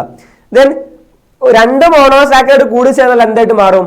2 എണ്ണം കൂടി ചേർന്നുള്ളത് ഡൈസാക്കറൈഡ് ആയിട്ട് മാറും. 2 മോണോസാക്കറൈഡ് കൂടി ചേർന്നാൽ അത് ഡൈസാക്കറൈഡ് ആയിട്ട് മാറും അല്ലെ. ഡൈസാക്കറൈഡ് എന്ന് പറഞ്ഞ എന്തിന് എക്സാമ്പിൾ ആണ്? നമ്മൾ പറഞ്ഞ ഒലിഗോസാക്കറൈഡിന്റെ എക്സാമ്പിൾ ആണ്. 2 to 9 മോണോസാക്കറൈഡ് കൂടി ചേർന്നാലാണ് അത് എന്തായിട്ട് മാറാം? ഒലിഗോസാക്കറൈഡ് ആയിട്ട് മാറാം. അതിൽ 2 എണ്ണം ആണെങ്കിൽ ഡൈസാക്കറൈഡ്, 3 എണ്ണം ട്രൈസാക്കറൈഡ് എന്നൊക്കെ പറയും. ഓക്കെ, ഡൈസാക്കറൈഡിന്റെ ചില എക്സാമ്പിൾസ് നമ്മൾ നോക്കുകയാണെങ്കിൽ, ഓക്കെ, ഈ മോണോസാക്കറൈഡ് നമ്മൾ ലിങ്ക് ചെയ്യുന്നത് ഗ്ലൈക്കോസിഡിക് ബോണ്ടാണ്. ബോണ്ട് നമ്മൾ നോക്കുന്നില്ല. ഓക്കെ, ദെൻ ഡൈസാക്കറൈഡിന്റെ എക്സാമ്പിൾ ആണ് നമ്മളെ സൂക്രോസ്, മാൾട്ടോസ് ഒക്കെ. Okay, so sucrose, lactose, maltose ഒക്കെ ഡൈസാക്കറൈഡിന്റെ എക്സാമ്പിൾ ആണ്. ഗ്ലൂക്കോസ് പ്ലസ് ഗ്ലൂക്കോസ് ആണ് എന്ത്? മാൾട്ടോസ്. ഓക്കെ, സോ ഗ്ലൂക്കോസിനും ഇടയിൽ ഗ്ലൈക്കോസിഡിക് ബോണ്ട് ഫോം ചെയ്യും by the elimination of water ആണ്. സോ ഗ്ലൂക്കോസ് പ്ലസ് ഗ്ലൂക്കോസ് ആണ് എന്ത്? മാൾട്ടോസ്. അതേസമയം ഗ്ലൂക്കോസ് പ്ലസ് ഫ്രക്ടോസ് ആണ് എന്ത്? Sucrose. And glucose plus galactose ആണ് എന്ത്? ലാക്ടോസ്. സോ ഇതാണ് ഡൈസാക്കറൈഡുകൾ. 2 മോണോസാക്കറൈഡ് കൂടി ചേർന്നുണ്ടാകുന്ന ഡൈസാക്കറൈഡ്. ഇനി ഒരുപാട് മോണോസാക്കറൈഡ് കൂടി ചേർന്ന് എന്തുണ്ടാവുക? പോളിസാക്കറൈഡ് ആണ് ഫോം ചെയ്യുക. That is the bio macro molecule. Polysaccharide ആണ് ബയോ മാക്രോ മോളിക്യൂൾ, വലിയ മോളിക്യൂൾ. ഓക്കെ, സോ പോളിസാക്കറൈഡിന്റെ നമുക്ക് പ്രധാനപ്പെട്ട എക്സാമ്പിൾസ് പഠിക്കാനുള്ളത് ഏതൊക്കെയാണെന്ന് അറിയോ? സ്റ്റാർച്ച്, അതുപോലെ cellulose, glycogen, inulin, chitin. Okay, ഇത്രയുമാണ് നമുക്ക് പഠിക്കാനുള്ള പോളിസാക്കറൈഡ്. ഓക്കെ, സോ ഇതൊക്കെ എന്തിന്റെ പോളിസാക്കറൈഡ് ആണ് നമുക്ക് നോക്കാം. First one starch. Okay, starch എന്ന് പറഞ്ഞാൽ റിസർവ് ഫുഡ് ഇൻ പ്ലാന്റ്സിൽ റിസർവ് ഫുഡ് ആണ്. നമ്മൾ കഴിക്കുന്ന ഫുഡ് സ്റ്റാർച്ച് ആണ്. അല്ലെങ്കിൽ പ്ലാന്റ്സിൽ ഫുഡ് സ്റ്റോർ ചെയ്ത് വെക്കുന്നത് പ്ലാന്റ്സിൽ ഫുഡ് സ്റ്റോർ ചെയ്ത് വെക്കുന്നത് സ്റ്റാർച്ചിന്റെ രൂപത്തിലാണ്. ഓക്കെ, സ്റ്റാർച്ച് എന്ന് വെച്ചാൽ എന്താണെന്ന് അറിയോ? ഗ്ലൂക്കോസിന്റെ starch is a polymer of glucose. Okay, ഗ്ലൂക്കോസിന്റെ പോളിമർ ആണ് എന്താ? Starch. Okay, so alpha glucose. Okay, അവിടെ ആൽഫ ഗ്ലൂക്കോസ് ഉണ്ട്, ബീറ്റ ഗ്ലൂക്കോസ് ഉണ്ട്. നമ്മൾ അത്ര രീതിയിലായിട്ട് നോക്കുന്നില്ല. So homopolymer of glucose, glucose glucose glucose glucose glucose glucose അങ്ങനെ ഒരുപാട് ഗ്ലൂക്കോസ് കൂടി ചേർന്നാണ് starch. Homopolymer of glucose ആണ്. സ്റ്റാർച്ചിന്റെ സെക്കൻഡറി സ്ട്രക്ചർ നോക്കിക്കേ, ഹെലിക്കലാണ്. സ്റ്റാർച്ചിന്റെ സെക്കൻഡറി സ്ട്രക്ചർ ഹെലിക്കലാണ്. ആൾസോ ഈ ഹെലിക്കൽ സ്ട്രക്ചേഴ്സിനിടയിൽ അയാൾക്ക് അയോഡിനെ ഹോൾഡ് ചെയ്യാൻ പറ്റും. Okay, it can hold iodine, I2 iodine. Okay, അയോഡിനെ ഹോൾഡ് ചെയ്യാൻ പറ്റും അതിന്റെ ഹെലിക്സിനിടയിൽ. അതുകൊണ്ട് തന്നെ നമുക്ക് ഈ സ്റ്റാർച്ച് അയഡിൻ ബ്ലൂ കളറിലാണ് കാണാൻ പറ്റുക. നമ്മൾ പണ്ട് മേ ബി ചെയ്തിട്ടുണ്ടാവും. ഓക്കെ, ലാബിലൊക്കെ സ്റ്റാർച്ചിന്റെ iodine test. Okay, starch iodine blue കളറിലാണ് കാണാൻ പറ്റുക. ബിക്കോസ് സ്റ്റാർച്ചിന്റെ ഹെലിക്കൽ സ്ട്രക്ചറിൽക്കിടയിൽ അയാൾ അയോഡിനെ ഹോൾഡ് ചെയ്യുന്നുണ്ട്. ഇത്രയും കാര്യം ജസ്റ്റ് ഒന്ന് ഓർത്തു വെക്കുക. സ്റ്റാർച്ച് ഗ്ലൂക്കോസിന്റെ, അതായത് ആൽഫ ഗ്ലൂക്കോസിന്റെ പോളിമർ ആണ് സ്റ്റാർച്ച്. ഓക്കെ, അടുത്ത പോളിസാക്കറൈഡ് നോക്കാം. അടുത്ത പോളിസാക്കറൈഡ് ഗ്ലൈക്കോജൻ ആണ്. ഗ്ലൈക്കോജൻ ആൾസോ സ്റ്റോർഡ് ഫുഡ് ആണ്. സ്റ്റോർഡ് ഫുഡ് നമ്മൾ പറഞ്ഞില്ല റിസർവ്ഡ് ഫുഡ് ആണ്. ഗ്ലൈക്കോജനും റിസർവ്ഡ് ഫുഡ് ആണ്, ബട്ട് ഇൻ ആനിമൽസ്. സ്റ്റാർച്ചിൽ അല്ല, പ്ലാന്റ്സിൽ സ്റ്റാർച്ച് ഉള്ളതുപോലെ തന്നെ ആനിമൽസിൽ ഫുഡ് സ്റ്റോർ ചെയ്ത് വെക്കുന്ന ഫോമാണ് ഗ്ലൈക്കോജൻ. ഓക്കെ, ആനിമൽ സ്റ്റാർച്ച് ആണ് ഗ്ലൈക്കോജൻ. ഗ്ലൈക്കോജനും ഹെലിക്കൽ സ്ട്രക്ചർ ഉണ്ട്, ബ്രാഞ്ചഡ് സ്ട്രക്ചർ. ഹെലിക്കൽ അല്ല, ബ്രാഞ്ചഡ് സ്ട്രക്ചർ ആണ്. It can also hold iodine molecules in the helical portion. അയാൾക്കും ഹെലിക്കൽ പോർഷനിൽ അയോഡിനെ ഹോൾഡ് ചെയ്തെക്കാൻ പറ്റും. ഈ ഒരു ഡയഗ്രാം നമ്മുടെ ടെക്സ്റ്റ് ബുക്കിൽ കൊടുത്തിട്ടുണ്ട്. ഗ്ലൈക്കോജന്റെ ബ്രാഞ്ചഡ് സ്ട്രക്ചർ ആണ്. ഓക്കെ, സോ ഗ്ലൈക്കോജൻ ആൾസോ എന്താണ്? നമ്മളെ ഗ്ലൂക്കോസിന്റെ, സ്റ്റാർച്ചിനെ പോലെ തന്നെ ഗ്ലൂക്കോസിന്റെ എന്താണ്?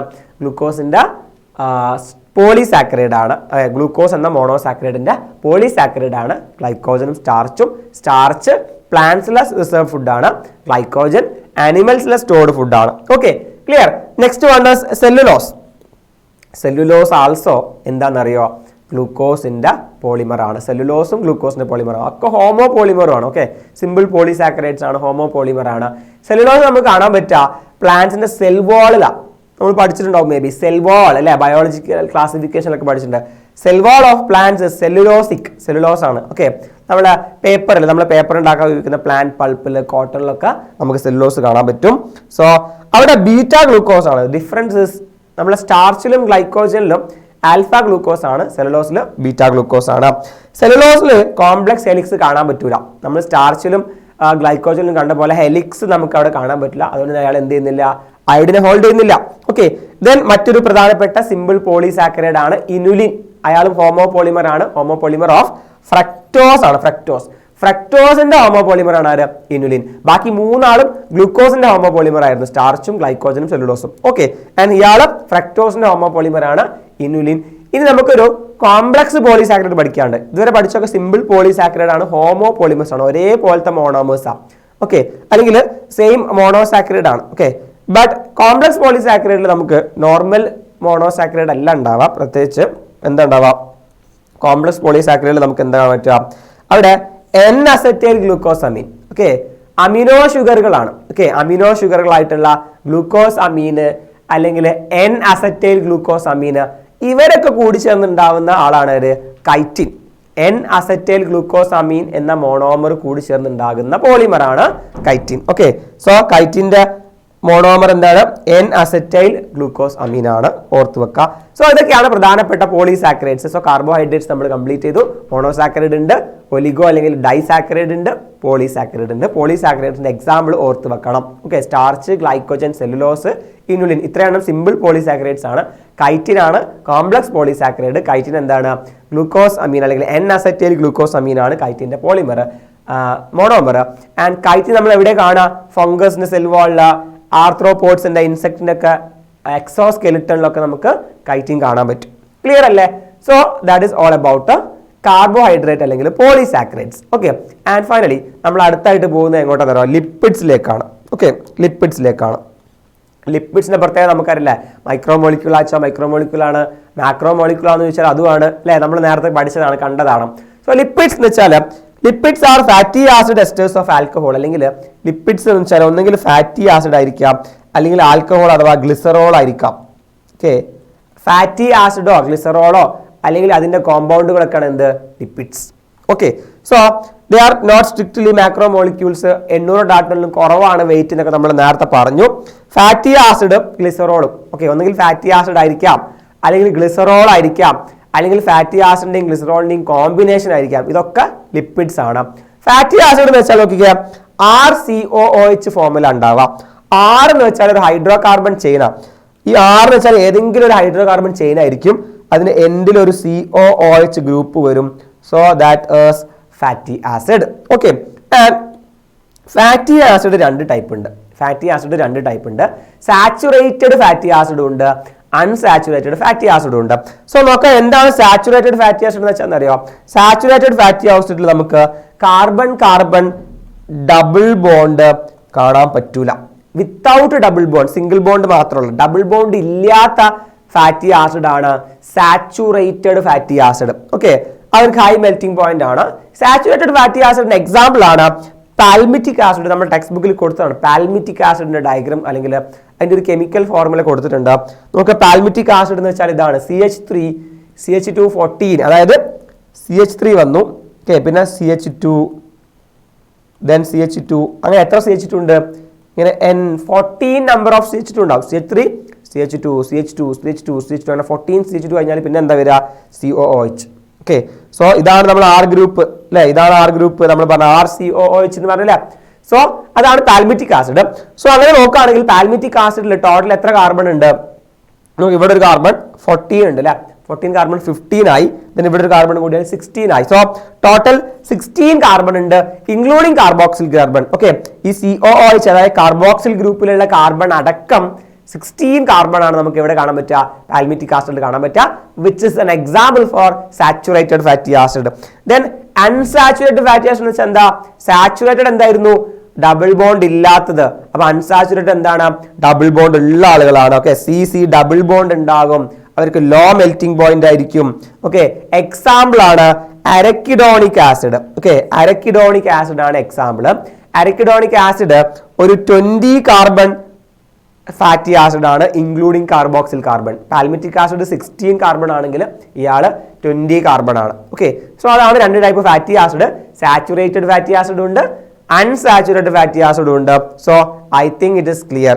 ഓക്കെ, ദെൻ നമ്മൾ നോക്കാം ലിപ്പിഡ്സ്. നമ്മൾ ലിപ്പിഡ്സിലേക്ക് വന്നു കഴിഞ്ഞാൽ ലിപ്പിഡ്സ് നമ്മൾ പറഞ്ഞ ഫാറ്റി ആസിഡും ഗ്ലിസറോളും ഒക്കെ ചേർന്നാണ് ലിപ്പിഡ്സ് ഉണ്ടാകുന്നത്. ഫാറ്റി ആസിഡും ഗ്ലിസറോളും എസ്റ്റർ ബോണ്ട് വഴിയാണ് കൂടി ചേരുന്നത്. എസ്റ്ററിഫിക്കേഷൻ ആണ്. Okay, esterified fatty acid with glycerol ആണ്. ആൽക്കഹോളും ആസിഡും തമ്മിലുള്ള എസ്റ്ററിഫിക്കേഷൻ ആണ് ലിപ്പിഡ്സ്. ഓക്കെ, ലിപ്പിഡ്സ് 3 ടൈപ്പ് ഉണ്ട്.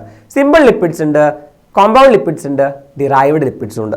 Simple, compound, derived, 3 type lipids. So first നമുക്ക് നോക്കാം സിമ്പിൾ ലിപ്പിഡ്സ്. ഓക്കെ, ഫാറ്റി ആസിഡും ഗ്ലിസറോളും മാത്രമുള്ള ആളുകളാണ് simple lipid. Okay, example fat. Okay, then compound lipid ആണെങ്കിലോ ഫാറ്റി ആസിഡും ഗ്ലിസറോളും അതിന്റെ കൂടെ ഒരു അഡീഷണൽ ഗ്രൂപ്പ് കൂടെ വരും. ഓക്കെ, സോ അഡീഷണൽ ഗ്രൂപ്പ് കൂടെ വന്നാൽ അത് കോമ്പൗണ്ട് ലിപ്പിഡ് ആയിട്ട് മാറും. എക്സാമ്പിൾ ആണ് ഫോസ്ഫോലിപ്പിഡ്. ഓക്കെ, ഫോസ്ഫോലിപ്പിഡ് ഒരു എക്സാമ്പിൾ ആണ്. ഫോസ്ഫോലിപ്പിഡിന്റെ എക്സാമ്പിൾ നമ്മൾ ഒന്നുകൂടി നോക്കൂട്ടെ, പഠിക്കും. ദെൻ ഡിറൈവ്ഡ് ലിപ്പിഡ്സ് എന്ന് വെച്ചാൽ നോക്കൂ, നമ്മുടെ lipids they are derived from steroids. Okay, derivatives of lipids ആണ്, ലിപ്പിഡ്സിന്റെ ഡെറിവേറ്റീവ്സ് ആണ്, അല്ലെങ്കിൽ lipids like substances such as steroids. Okay, steroid പോലെയുള്ള ലിപ്പിഡ് ലൈക്ക് സബ്സ്റ്റൻസ് ആണ്, അല്ലെങ്കിൽ ഡെറിവേറ്റീവ്സ് ഓഫ് ലിപ്പിഡ്സ് ആണ് ആര്? Derived lipids. സോ എങ്ങനെയാണ് ഈ പറഞ്ഞ ലിപ്പിഡ്സ് ഒക്കെ ഫോം ചെയ്യുന്നത് നമ്മൾ നോക്കിയാലോ, എങ്ങനെയാണ് ലിപ്പിഡ്സ് ഒക്കെ ഫോം ചെയ്യുന്നത്? ഓക്കെ, സോ നമുക്കറിയാം ലിപ്പിഡ്സിൽ എന്താ ഉള്ളത്? സിമ്പിൾ ലിപ്പിഡ്സിൽ ഗ്ലിസറോളും ഫാറ്റി ആസിഡും ഉണ്ട്. ഇതാണ് glycerol. Okay, glycerol is trihydroxy propane. Glycerol ആരാണ്? ട്രൈഹൈഡ്രോക്സി പ്രൊപ്പൈൻ ആണ് ഗ്ലിസറോൾ. പ്രൊപ്പൈൻ നമുക്കല്ല, പ്രൊപ്പൈൻ അല്ലെ, പ്രൊപ്പൈൻ എത്ര കാർബൺ? 3 കാർബൺ അല്ലെ.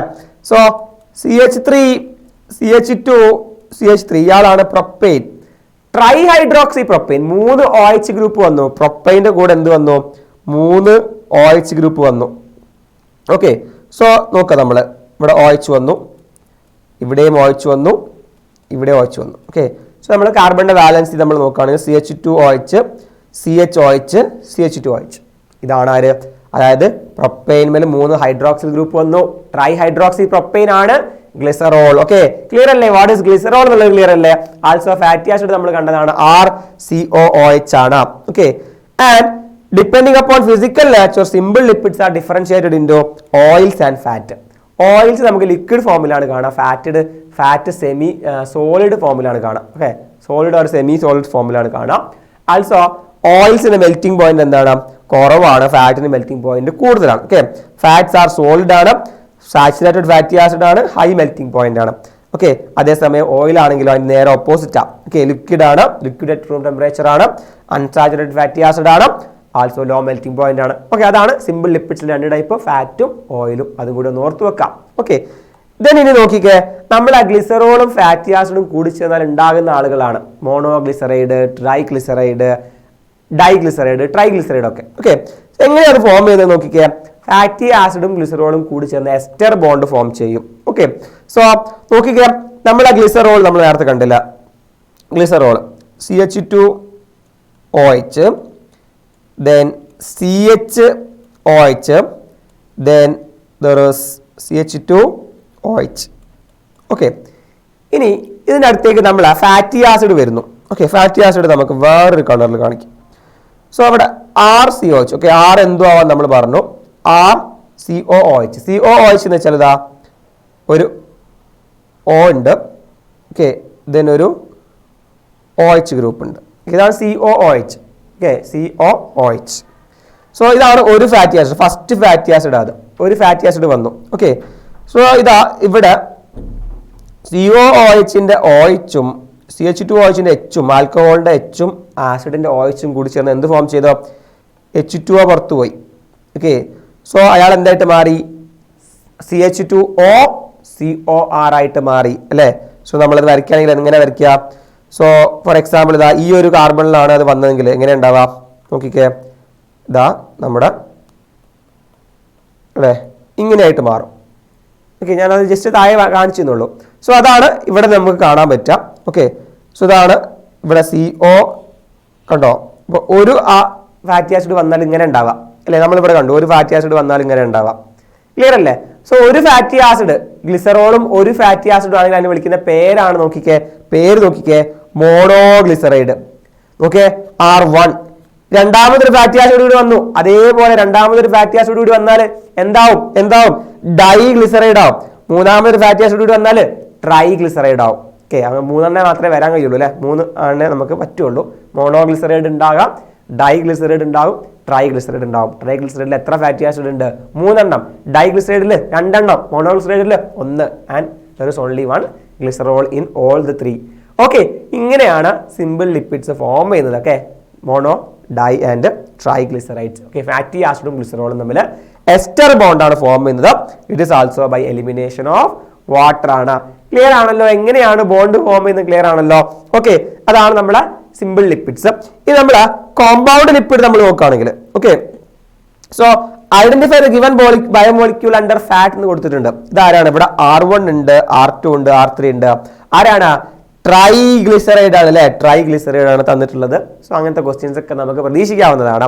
ഓക്കെ, ഇനി കോമ്പൗണ്ട് ലിപ്പിഡ് ആണെങ്കിൽ എന്താ സംഭവിക്കാന്ന് അറിയാം? ഫാറ്റി ആസിഡും ഗ്ലിസറോളും കൂടി ചേരും, അതിന്റെ കൂടെ ഒരു അഡീഷണൽ ഗ്രൂപ്പ് കൂടെ വരും. ഒരു അഡീഷണൽ ഗ്രൂപ്പ് കൂടെ വന്നു കഴിഞ്ഞാൽ അത് എന്തായിട്ട് മാറി? കോമ്പൗണ്ട് ലിപ്പിഡ് ആയിട്ട് മാറി. കോമ്പൗണ്ട് ലിപ്പിഡിന് എക്സാമ്പിൾ ആണ് മക്കളെ ലെസിത്തിൻ. വളരെ ഇമ്പോർട്ടന്റ് ആണ്. കോമ്പൗണ്ട് ലിപ്പിഡിന് എക്സാമ്പിൾ ആണ് ലെസിത്തിൻ. ലെസിത്തിൻ എവിടെ കാണാന്ന് അറിയോ? Lecithin is A type of phospholipid ആണ്. ഓക്കെ, ഫോസ്ഫോലിപ്പിഡ് കോമ്പൗണ്ട് ലിപ്പിഡിന് എക്സാമ്പിൾ ആണ് ഫോസ്ഫോലിപ്പിഡ്. ഫോസ്ഫോലിപ്പിഡ് ആണ് ലെസിത്തിൻ. ഓക്കെ, ഫോസ്ഫോലിപ്പിഡ് ലെസിത്തിൻ എവിടെ കാണുന്ന അറിയാം? നമ്മുടെ സെൽ മെംബ്രെയിനിൽ. നമ്മൾ നേരത്തെ ഫസ്റ്റ് പറഞ്ഞിട്ടുണ്ടായിരുന്നു, നമ്മുടെ cellular membrane is formed of lipid bilayer. That is phospholipid ആണ്, ലെസിത്തിൻ ആണ്. Okay, phospholipid. സോ ഈ ലെസിത്തിൻ നോക്കിക്കേ, ഇവിടെ നമ്മൾ നേരത്തെ പറഞ്ഞ പോലെ ഇതാണ് ഗ്ലിസറോൾ ഉണ്ട്. ഗ്ലിസറോൾ. ഓക്കെ, ഇവിടെ ഒരു ഫാറ്റി ആസിഡ് ഉണ്ട്, 2 ഫാറ്റി ആസിഡ് ഉണ്ട്, ആൻഡ് ഇവിടെ ഒരു വേറെ ഗ്രൂപ്പും കൂടെ ഉണ്ട് അല്ലെ? ഇവർക്കൊക്കെ പുറമെ വേറൊരു ഗ്രൂപ്പും കൂടെ കാണാൻ പറ്റുന്നുണ്ടോ? ആ ഗ്രൂപ്പിനെ വിളിക്കുന്ന പേരാണ് ഫോസ്ഫേറ്റ് അല്ലെ? ഫോസ്ഫോറൈലേറ്റഡ് ഓർഗാനിക് കോമ്പൗണ്ട് ആണ്. ഓക്കെ, ഫോസ്ഫേറ്റ് അല്ലെങ്കിൽ ഫോസ്ഫോറൈലേറ്റഡ് ഓർഗാനിക് കോമ്പൗണ്ട്. ഫോസ്ഫോറൈലേറ്റഡ് ഓർഗാനിക് കോമ്പൗണ്ട് ഉണ്ട്. അപ്പോൾ ഒരു അഡീഷണൽ ഗ്രൂപ്പ് വന്നു അല്ലെ? അഡീഷണൽ ഗ്രൂപ്പ് ആരെ വന്നാൽ അത് കോമ്പൗണ്ട് ലിപ്പിഡായി. ഫോസ്ഫേറ്റ് ഗ്രൂപ്പാണ് വന്നത്, അപ്പോൾ എന്തായിട്ട് ഫോസ്ഫോലിപ്പിഡ് ആയിട്ട് മാറി. ഓക്കെ, ഇതാണ് ലെസിത്തിൻ. ഓക്കെ, ഇതാണ് നമ്മുടെ ടെക്സ്റ്റ് ബുക്കിൽ തന്നിട്ടുള്ള സ്ട്രക്ചർ.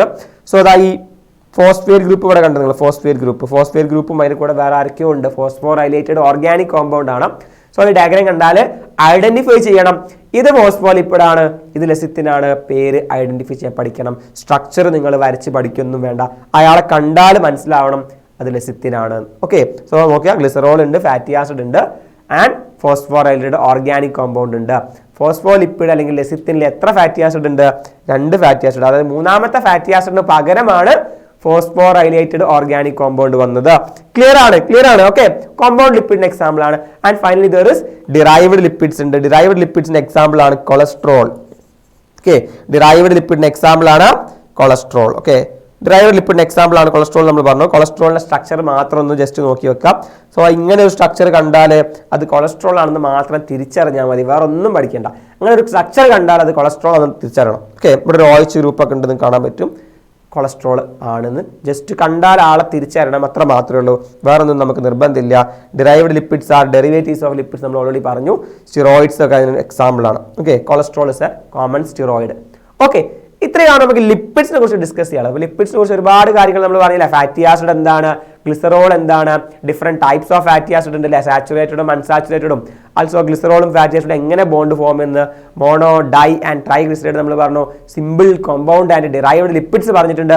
എല്ലാ കാര്യങ്ങളും ഓർമ്മയിൽ വേണം, റിപ്പീറ്റ് ചെയ്ത കാര്യങ്ങൾ കണ്ടു നോക്കി മനസ്സിലാക്കണം. Okay, so let's move next part. നമ്മൾ നെക്സ്റ്റ് പാർട്ടിലേക്ക് പോവാണ്, സെക്കൻഡറി മെറ്റബോളൈറ്റ്സ്. ഓക്കെ, നമ്മൾ ചാപ്റ്ററിൽ വരുന്ന വേറൊരു ചെറിയൊരു ഭാഗമാണ് secondary metabolites. Okay, actually metabolism നമ്മുടെ ബോഡിയിൽ നടക്കുന്ന എല്ലാ റിയാക്ഷൻസും മെറ്റബോളിസം ആണ്. മെറ്റബോളിസത്തിന്റെ ഫലമായിട്ട് ഉണ്ടാകുന്ന പ്രോഡക്ട്സ് ആണ് മെറ്റബോളൈറ്റ്സ്. ഓക്കെ, മെറ്റബോളൈറ്റ്സ് 2 ടൈപ്പ് ഉണ്ട്. പ്രൈമറി മെറ്റബോളൈറ്റ്സ് ഉണ്ട്, സെക്കൻഡറി മെറ്റബോളൈറ്റ്സ് ഉണ്ട്. പ്രൈമറി മെറ്റബോളൈറ്റ്സിന് നൗൺ ഫംഗ്ഷൻ ഉണ്ട്. ഓക്കെ, നമ്മുടെ ബോഡിയിൽ ഒരു നൗൺ ആയിട്ടുള്ള ഐഡന്റിഫൈബിൾ ആയിട്ടുള്ള ഫംഗ്ഷൻ ഉള്ള മെറ്റബോളൈറ്റ്സ് ആണ് പ്രൈമറി മെറ്റബോളൈറ്റ്സ്. എന്നാൽ നൗൺ ആയിട്ടുള്ള ഐഡന്റിഫൈ ആയിട്ടുള്ള ഫങ്ഷൻസ് ഒന്നും നമ്മൾ കണ്ടുപിടിക്കപ്പെട്ടിട്ടില്ല. എന്നാൽ നമ്മളെ ഹ്യൂമൻസിന് അതുകൊണ്ട് പല ആവശ്യങ്ങളുണ്ട്. അങ്ങനെയുള്ള ചില മെറ്റബോളൈറ്റ്സ് ഉണ്ട്. അത് കാണുന്നത് പ്രധാനമായിട്ടും പ്ലാന്റ്സിലാണ്. പ്ലാന്റ്സിൽ ചില മെറ്റബോളൈറ്റ്സ് ഉണ്ട്. ആ മെറ്റബോളൈറ്റ്സിന് പ്ലാന്റ്സിൽ പ്രത്യേകിച്ച് ഫംഗ്ഷൻ ഉണ്ടോ എന്ന് നമുക്കറിയില്ല. ഓക്കെ, ഇതുവരെ നമുക്കറിയില്ല. ബട്ട് അതുകൊണ്ട് നമുക്ക് ഹ്യൂമൻസിന് ഒരുപാട് ഉപകാരങ്ങളുണ്ട്. അങ്ങനെയുള്ള മെറ്റബോളൈറ്റ്സിനെ വിളിക്കുന്ന പേരാണ് സെക്കൻഡറി മെറ്റബോളൈറ്റ്സ്. സെക്കൻഡറി മെറ്റബോളൈറ്റ്സിന്റെ ഒരു ടേബിൾ നമുക്ക് തന്നിട്ടുണ്ട്. ആ ടേബിൾ നിങ്ങൾ അതുപോലെ തന്നെ പഠിച്ചിരിക്കണം. ഓക്കെ, സെക്കൻഡറി മെറ്റബോളൈറ്റ്സിന്റെ ടേബിൾ. ഓക്കെ, സെക്കൻഡറി മെറ്റബോളൈറ്റ്സ് പല ഡിഫറെന്റ് ടൈപ്പ് ഉണ്ട്. പിഗ്മെന്റ് ഉണ്ട്, ആൽക്കലോയിഡ് ഉണ്ട്, terpenoids, essential oil, toxins, lectins, drugs, polymeric substance, ഇതൊക്കെ different types of secondary metabolites ആണ്. അതിനൊക്കെ എക്സാമ്പിൾ നമുക്ക് പഠിക്കാനുണ്ട്. പിഗ്മെന്റിന്റെ എക്സാമ്പിൾ ആണ് കാരോട്ടിനോയിഡ്സും ആന്തോസയാനിനും. നമ്മൾ പ്ലാന്റ്സിലൊക്കെ പഠിച്ചിട്ടുണ്ടാവില്ലേ, കാരോട്ടിനോയിഡ്സ്, ആന്തോസയാനൊക്കെ എന്താണ്, പിഗ്മെന്റ് ആണ്. ആൽക്കലോയിഡുകൾ ഓക്കെ, ആൽക്കലോയിഡുകൾക്ക് എക്സാമ്പിൾ ആണ് morphine and codeine. Okay, morphine and codeine. ടെർപിനോയിഡ്സിന് എക്സാമ്പിൾ ആണ് monoterpene and diterpenes. Okay, then essential ഓയിലിന് എക്സാമ്പിൾ ആണ് ലെമൺ ഗ്രാസ് ഓയിൽ. ഓക്കെ, നമ്മളെ പുൽത്തൈലം എന്നൊക്കെ പറയും, ലെമൺ ഗ്രാസ് ഓയിൽ. ടോക്സിൻസിന് എക്സാമ്പിൾ ആണ് ആബ്രിൻ ആൻഡ് റൈസിൻ. ലെക്റ്റിൻസിന് എക്സാമ്പിൾ ആണ് കോൺകനാവാലിൻ എ. ഡ്രഗ്സിന് എക്സാമ്പിൾ ആണ് vinblastine and curcumin. And polymeric സബ്സ്റ്റൻസിന് എക്സാമ്പിൾ ആണ് റബ്ബർ, ഗംസ്, സെല്ലുലോസ് ഒക്കെ. ഇതൊക്കെ പ്ലാന്റ്സിൽ നിന്ന് കിട്ടുന്ന ഡിഫറെന്റ് ടൈപ്സ് ഓഫ് പ്രോഡക്ട്സ് ആണ്. നമുക്ക് ഹ്യൂമൻസിന് ഒരുപാട് യൂസ്ഫുൾ ആണ്. സോ അവർക്ക് പ്ലാന്റ്സിൽ നൗൺ ഫങ്ഷൻസ് എന്താണെന്ന് നമുക്ക് അറിയില്ല. That is why they are known as secondary metabolites. ഒന്നുമില്ല, ഈ ടേബിൾ ഇങ്ങനെ തന്നെ പഠിക്കുക. ഓക്കെ, സോ സം ട്രിക്സ് ഒക്കെ യൂസ് ചെയ്തിട്ട് നിങ്ങൾ എന്ത് ചെയ്യുക, ഈ ടേബിൾ അങ്ങോട്ട് പഠിച്ചെടുക്കുക. ഈ ടേബിൾ മാച്ച് ദ ഫോളോയിങ് ആയിട്ടോ ഫിൽ ഇൻ ദ ബ്ലാങ്ക്സ് ആയിട്ടോ ഒക്കെ നിങ്ങൾക്ക് തരാനുള്ള ചാൻസ് ഉണ്ട്. അതുകൊണ്ട് ആ ടേബിൾ അങ്ങ് പഠിച്ചേക്കുക. ഫോർ എക്സാമ്പിൾ ഈ ക്വസ്റ്റ്യൻ നോക്കിക്കുക, മാച്ച് ദ ഫോളോയിങ്. കോളം എയിൽ പിഗ്മെന്റ് ഉണ്ട്. തന്നിരിക്കുന്നതിൽ ഏതാണ് പിഗ്മെന്റ്? ആന്തോസയാനിനാണ് പിഗ്മെന്റ് അല്ലെ. ആന്തോസയാനിൻ നമ്മൾ പറയും കരോട്ടിനോയിഡ്സും ആന്തോസയാനിനും. ആൽക്കലോയിഡിന് എക്സാമ്പിൾ ഏതാണ്? ആൽക്കലോയിഡ് മോർഫിൻ ആൻഡ് കോഡീൻ അല്ലേ. സോ കോഡീൻ ഇവിടെ കൊടുത്തിട്ടുണ്ട്. ദെൻ എസെൻഷ്യൽ ഓയിൽ ആരാ? നമ്മളെ പുൽത്തൈലം ലെമൺ ഗ്രാസ് ഓയിൽ ആണ് ഇവിടെ കൊടുത്തിട്ടുണ്ട്. ടോക്സിൻസ് ആർക്കായിരുന്നു? ആബ്രിനും റെസിനും ആയിരുന്നു അല്ലെ. റെസിൻ ഇവിടെ കൊടുത്തിട്ടുണ്ട്. ദെൻ ലെക്റ്റിൻസ് ആരാണ്? കോൺകനാവാലിൻ ആണ് ലെക്റ്റിൻസ്. ആൻഡ് ഡ്രഗ്സ് ആരാണ്? വിൻബ്ലാസ്റ്റിനും കുർക്കുമിനും ആണ് ഡ്രഗ്സ് അല്ലെ. അപ്പൊ അങ്ങനെ നമുക്ക് മാച്ച് ചെയ്യാൻ വേണ്ടി നമുക്ക് ആ ക്വസ്റ്റ്യൻ ചോദിച്ചേക്കാം. സോ ആ ഒരു ടേബിൾ പഠിച്ചു വെക്കുക, സെക്കൻഡറി മെറ്റബോളൈസിന്റെ ടേബിൾ. ക്ലിയർ ആണല്ലോ? ഓക്കെ, ഇത് കഴിഞ്ഞ് വരുന്ന നമ്മളെ metabolism, living state, dynamic state എന്നൊക്കെ പറഞ്ഞ കുറച്ച് ടോപ്പിക്സ് ഉണ്ട്. ആ ടോപ്പിക്സ് ഒന്നും നമ്മൾ ഇനി പഠിക്കേണ്ട ആവശ്യമില്ല. നമ്മുടെ എക്സാം പോയിന്റ് ഓഫ് വ്യൂ നിന്ന് ആ ടോപ്പിക്സ് ഒക്കെ ഡിലീറ്റ് ചെയ്തിട്ടുണ്ട്. ഓക്കെ, എന്താണ് ലിവിങ് സ്റ്റേറ്റ്, എന്താണ് dynamic state of body, metabolism, അങ്ങനത്തെ കുറേ കാര്യങ്ങൾ ഡിസ്കസ് ചെയ്യുന്നുണ്ട്. അതൊക്കെ നമ്മൾ ഡിലീറ്റ് ചെയ്ത് കഴിഞ്ഞിട്ടുണ്ട്. ഓക്കെ, ക്ലിയർ ആണല്ലോ. സോ അത് നമ്മൾ എന്ത് ചെയ്യേണ്ട ആവശ്യമില്ല, പഠിക്കേണ്ട ആവശ്യമില്ല. ആൻഡ് ഫൈനലി നമുക്ക് ഏറ്റവും ഇമ്പോർട്ടൻ്റ് ആയിട്ട് പഠിക്കാനുള്ള ടോപ്പിക് എൻസൈംസ് ആണ്. എൻസൈംസ്, ഓക്കെ, എൻസൈംസ് ഇത് നമ്മൾ ലാസ്റ്റ് ടോപ്പിക് ആണ് എൻസൈംസ്. ഓക്കെ, അപ്പൊ എന്താണ് എൻസൈംസ് എന്ന് വെച്ചാൽ എൻസൈംസ് ആർ ബയോളജിക്കൽ കാറ്റലിസ്റ്റ് ആണ്. Okay, enzymes R biological catalyst ആണ്. ഓക്കെ, എന്താണ് ബയോളജിക്കൽ കാറ്റലിസ്റ്റ് എന്ന് വെച്ചാൽ? കാറ്റലിസ്റ്റ് എന്ന് വെച്ചാൽ റിയാക്ഷന്റെ സ്പീഡ് കൂട്ടാനോ കുറയ്ക്കാനോ ഒക്കെ സഹായിക്കുന്ന ആളുകളാണ്. സോ ബയോളജിക്കലി നടക്കുന്ന റിയാക്ഷനെ സ്പീഡപ്പ് ചെയ്യാനാണ് ആര് സഹായിക്കുക? എൻസൈമുകൾ സഹായിക്കുക. That is why they are called biological catalyst. Enzymes ഇപ്പോൾ different ടൈപ്പിലുണ്ട്. Mostly enzymes are protein ആണ്. മോസ്റ്റ് എൻസൈംസ് ആർ പ്രോട്ടീൻസ് ആണ്. And there is an exception. Okay, exception ആരുമല്ല, there is an RNA which act as protein. Protein അല്ല, enzyme. RNA which act as enzyme. അതിന് വിളിക്കുന്ന പേരാണ് ribozyme. Ribozyme. Okay, RNA which act as protein ആണ് ribozyme. Okay, നമ്മൾ എൻസൈംസിന് tertiary structure ഒക്കെ നമ്മൾ discuss ചെയ്തിട്ടുണ്ട്. ബയോളജിക്കലി ആക്റ്റീവ് സൈറ്റ് സ്ട്രക്ചർ ആണ് tertiary structure. Okay, so enzyme എങ്ങനെയാണ് എൻസൈം വർക്ക് ചെയ്യുന്നത്, എന്തൊക്കെയാണ് എൻസൈമിന്റെ രീതികൾ, എൻസൈം എങ്ങനെയാണ് റിയാക്ഷൻ സ്പീഡപ്പ് ചെയ്യുന്നതൊക്കെ നമ്മൾ ഡിസ്കസ് ചെയ്യാൻ പോവാണ്. ഓക്കെ, സോ നമ്മൾ എൻസൈമിന്റെ പ്രവർത്തനം എന്ന് വെച്ചാൽ നമുക്ക് നമ്മൾ റിയാക്ഷനിൽ പങ്കെടുക്കുന്ന ആളുകൾ, ഓക്കെ, എയും ബിയും, ഓക്കെ, റിയാക്ഷനിൽ പങ്കെടുക്കുന്ന ആൾ എ ബി, എയും ബി ഇതൊക്കെ നമ്മൾ വിളിക്കുന്ന പേരാണ് സബ്സ്ട്രേറ്റുകൾ. ഇവർ നമ്മൾ സബ്സ്ട്രേറ്റ് എന്നാ വിളിക്കാം. A is A substrate, B is A substrate. And ഇവർ കൂടി ചേർന്നിട്ട് എ ബി ഫോം ചെയ്യുന്നു. എയും ബിയും കൂടി ചേർന്നിട്ട് എ ബി ഫോം ചെയ്യുന്നു. രണ്ട് സബ്സ്ട്രേറ്റ് കൂടി ചേർന്ന് പ്രോഡക്റ്റ് ഉണ്ടാവും. ഓക്കെ, റിയാക്ഷനിൽ രണ്ട് സബ്സ്ട്രേറ്റ് കൂടി ചേർന്നിട്ട് പ്രോഡക്റ്റ് ഫോം ചെയ്യുന്നു. എ എന്ന റിയാക്റ്റന്റ്, എ എന്ന സബ്സ്ട്രേറ്റും ബി എന്ന സബ്സ്ട്രേറ്റും കൂടി ചേർന്നിട്ട് എ ബി എന്ന പ്രോഡക്റ്റ് ഉണ്ടാവുന്നു.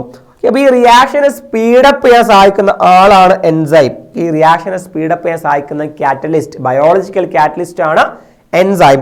എങ്ങനെയാണ് എൻസൈം വർക്ക് ചെയ്യുന്നത് നമ്മൾ നോക്കുകയാണെങ്കിൽ നോക്കാം. എൻസൈമിന് ഒരു ആക്റ്റീവ് സൈറ്റ് ഉണ്ട്. എൻസൈമിന് ഒരു ആക്റ്റീവ് സൈറ്റ് ഉണ്ട്. ആ ആക്റ്റീവ് സൈറ്റിൽ വന്നിട്ട് സബ്സ്ട്രേറ്റ് ബൈൻഡ് ചെയ്യും.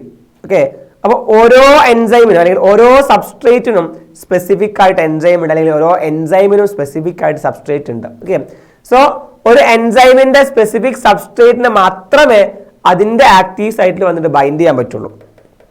എൻസൈമിന്റെ ആക്റ്റീവ് സൈറ്റിൽ ആർക്കെങ്കിലും വന്ന് ബൈൻഡ് ചെയ്യാൻ പറ്റില്ല. അതിന്റെ സ്പെസിഫിക് സബ്സ്ട്രേറ്റിന് മാത്രമേ ബൈൻഡ് ചെയ്യാൻ പറ്റുള്ളൂ. Just like lock and key. Okay, ലോക്കും കീയും പോലെയാണ് അല്ലേ. സോ നമ്മുടെ അടുത്ത് ഒരുപാട് കീ ഉണ്ടെങ്കിലും ഒരു ലോക്കിന്റെ കീ ഏതാണോ ആ ലോക്ക് കീക്ക് മാത്രമേ ലോക്ക് ഓപ്പൺ ചെയ്യാൻ പറ്റുള്ളൂ. അതുപോലെ ഒരുപാട് സബ്സ്ട്രേറ്റ് ഉണ്ടെങ്കിലും ആ എൻസൈമിന്റെ കറക്റ്റ് സബ്സ്ട്രേറ്റിന് മാത്രമേ അതിന്റെ ആക്റ്റീവ് സൈറ്റിൽ വന്നിട്ട് ബൈൻഡ് ചെയ്യാൻ പറ്റുള്ളൂ. എൻസൈമിന്റെ ആക്റ്റീവ് സൈറ്റിൽ വന്നിട്ട് സബ്സ്ട്രേറ്റ് ബൈൻഡ് ചെയ്ത് കഴിഞ്ഞാൽ എൻസൈം സബ്സ്ട്രേറ്റ് കോംപ്ലക്സ് ഫോം ചെയ്യും. As you see in this picture, ഈ പിക്ചറിൽ കാണുന്ന പോലെ എൻസൈം സബ്സ്ട്രേറ്റ് കോംപ്ലക്സ് ഫോം ചെയ്യും. Okay, enzyme substrate complex form ചെയ്ത് കഴിഞ്ഞാൽ എന്താ സംഭവിക്കുക എന്നാണ് നമ്മൾ അടുത്തായിട്ട് നോക്കാൻ പോകുന്നത്. സോ നമ്മൾ നോക്കാം. ഓക്കെ, എന്ന് ഞാൻ ആ റിയാക്ഷൻ നമ്മൾ നോക്കാം. അതിന് മുന്നേ എൻസൈംസിന്റെ എക്സാമ്പിൾ നോക്കാം. കാർബൺ ഡൈ ഓക്സൈഡും വാട്ടറും കൂടി ചെന്നിട്ട് കാർബോണിക് ആസിഡ് H2CO3 ഫോം ചെയ്യുന്ന ഒരു റിയാക്ഷൻ ആണ്. ഓക്കെ, ഈ റിയാക്ഷന് കാറ്റലൈസ് ചെയ്യുന്ന എൻസൈം ആണ് കാർബോണിക് അൺഹൈഡ്രേസ്. അപ്പോൾ ഈ റിയാക്ഷൻ ഈ ഒരു എൻസൈമിന്റെ പ്രസൻസിൽ 10 മില്യൺ ടൈംസോളം ഈ റിയാക്ഷന്റെ സ്പീഡ് വർദ്ധിക്കും. ഓക്കെ, നമ്മുടെ ടെക്സ്റ്റ് ബുക്കിൽ പറയുന്നുണ്ട്. അപ്പോൾ ആ ഒരു റിയാക്ഷൻ എൻസൈം ഇല്ലാത്തതും എൻസൈം ഉള്ളതും തമ്മിൽ വലിയ വ്യത്യാസമുണ്ട്. ഓക്കെ, എൻസൈം ഉണ്ടാകുമ്പോൾ ഈ റിയാക്ഷന്റെ സ്പീഡ് ഏകദേശം 10 മില്യൺ ടൈംസ് വർദ്ധിക്കും. ഓക്കെ, സോ അതാണ് എൻസൈമുകളുടെ പ്രത്യേകത. ഈ ഒരു എൻസൈം നോക്കുക, കാർബൺ ഡൈ ഓക്സൈഡും വാട്ടറും കൂടി ചേർന്ന് കാർബോണിക് അൺഹൈഡ്രേസ് ഉണ്ടാകുന്ന റിയാക്ഷനിൽ കാർബോണിക് അൺഹൈഡ്രേസ് ആണ് എൻസൈം. ഓക്കെ, സോ എൻസൈം എന്ത് ചെയ്യുന്ന ആ റിയാക്ഷനെ 10 മില്യൺ ടൈംസ് ഫാസ്റ്റർ ആക്കി മാറ്റും. ഓക്കെ, ഇനി എങ്ങനെയാണ് എൻസൈം ഹൈ റേറ്റിൽ റിയാക്ഷൻ നടത്തുന്നത്, കെമിക്കൽ കൺവേർഷൻ നടത്തുന്നത്, അതിൻ്റെ ഒരു പ്രവർത്തന രീതിയാണ് നമ്മൾ പഠിക്കാൻ പോകുന്നത്. ഓക്കെ, സോ നമുക്കറിയാം ഈ റിയാക്ഷൻ എന്ന് വെച്ചാൽ സബ്സ്ട്രേറ്റ് പ്രോഡക്റ്റ് ആയിട്ട് മാറുന്നതാണ്. റിയാക്ഷൻ എന്ന് വെച്ചാൽ സബ്സ്ട്രേറ്റ് പ്രോഡക്റ്റ് ആയിട്ട് മാറുന്നതാണ് റിയാക്ഷൻ. അതിന് സഹായിക്കുന്ന ആളാണ് എൻസൈം. ഓക്കെ, സോ സബ്സ്ട്രേറ്റ്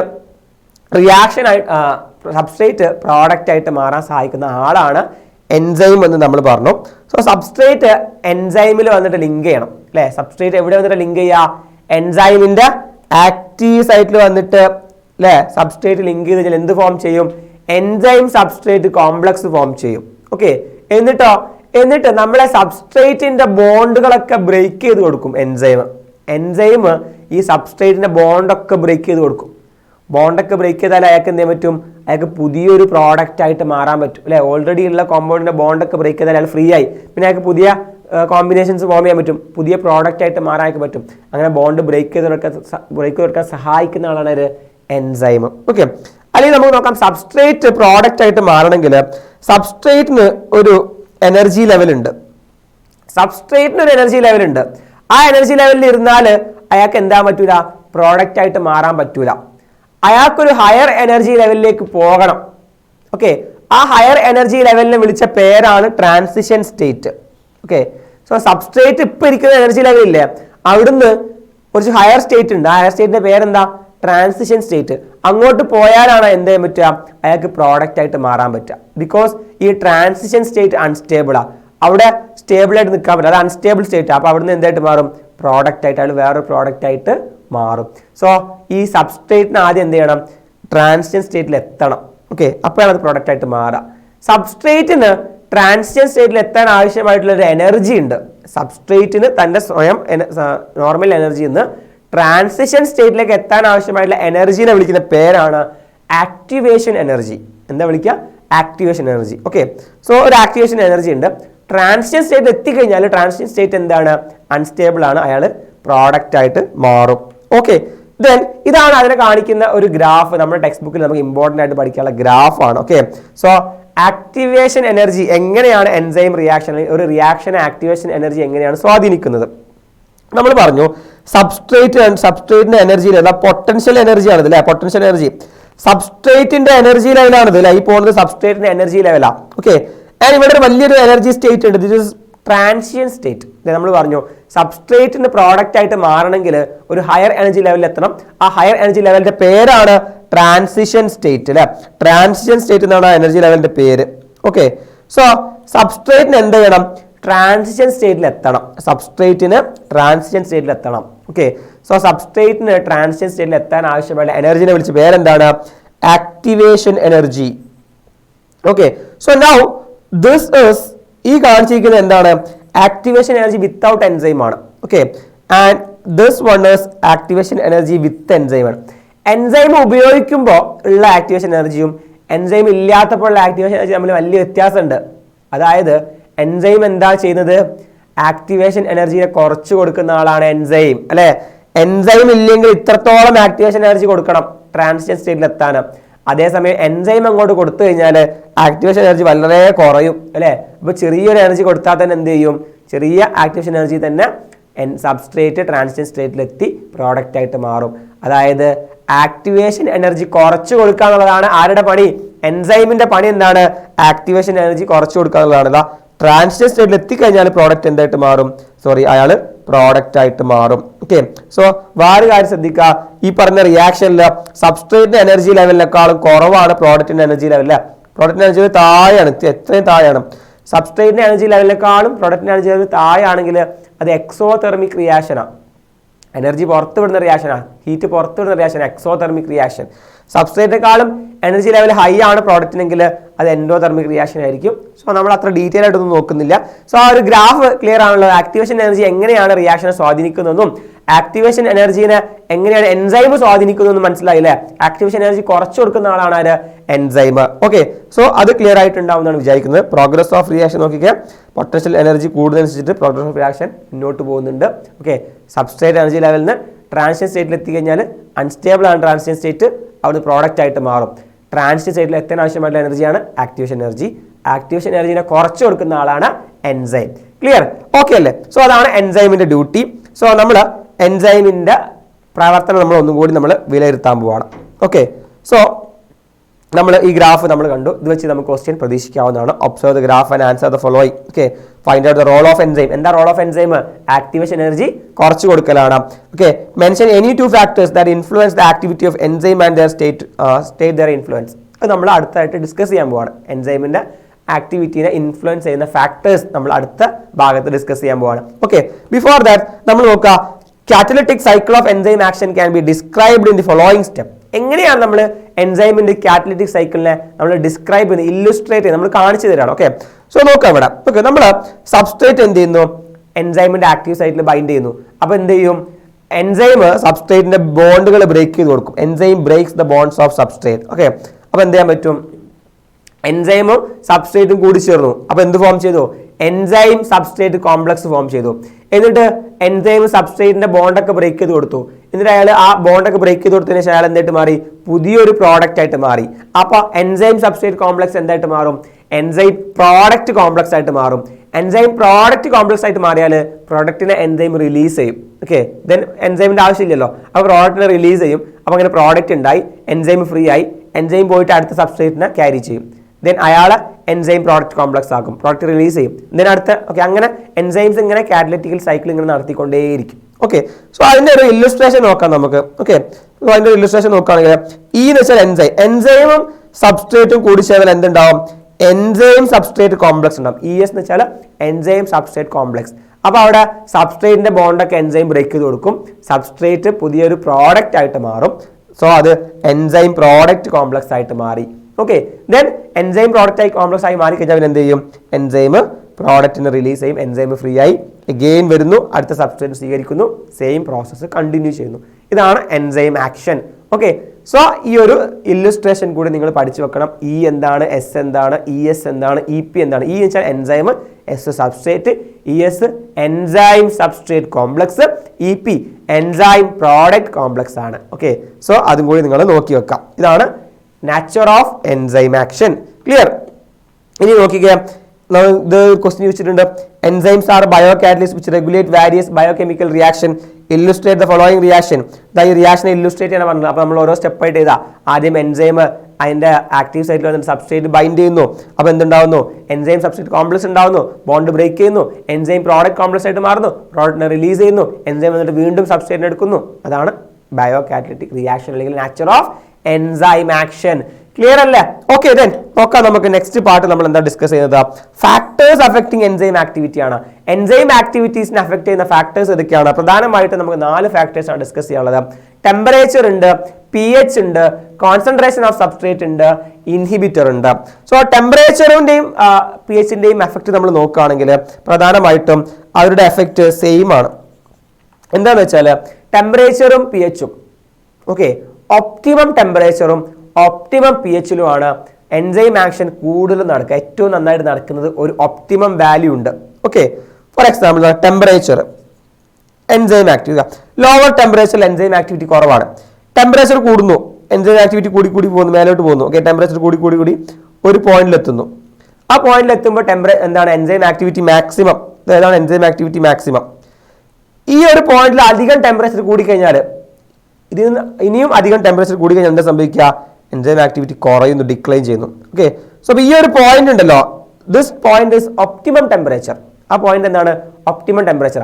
ആ പോയിന്റിനേക്കാളും കൂടിയാലും ആക്ടിവിറ്റി കുറയും, ആ പോയിന്റിനേക്കാളും കുറഞ്ഞാലും ആക്ടിവിറ്റി കുറയും. സോ അതാണ് optimum temperature. Okay, so temperature ആണെങ്കിലും pH ആണെങ്കിലും ഇതേ സെയിം ഗ്രാഫാ. അതായത് ടെമ്പറേച്ചറും pH ഒക്കെ കുറഞ്ഞാലും പ്രശ്നമാണ്, കൂടിയാലും പ്രശ്നമാണ്. ഒരു ഒപ്റ്റിമം, ഒരു ഇന്റർമീഡിയറ്റ് വാല്യൂ ഉണ്ട്. ആ വാല്യൂവിലാണ് നന്നായിട്ട് ആക്ടിവിറ്റി നടക്കുക.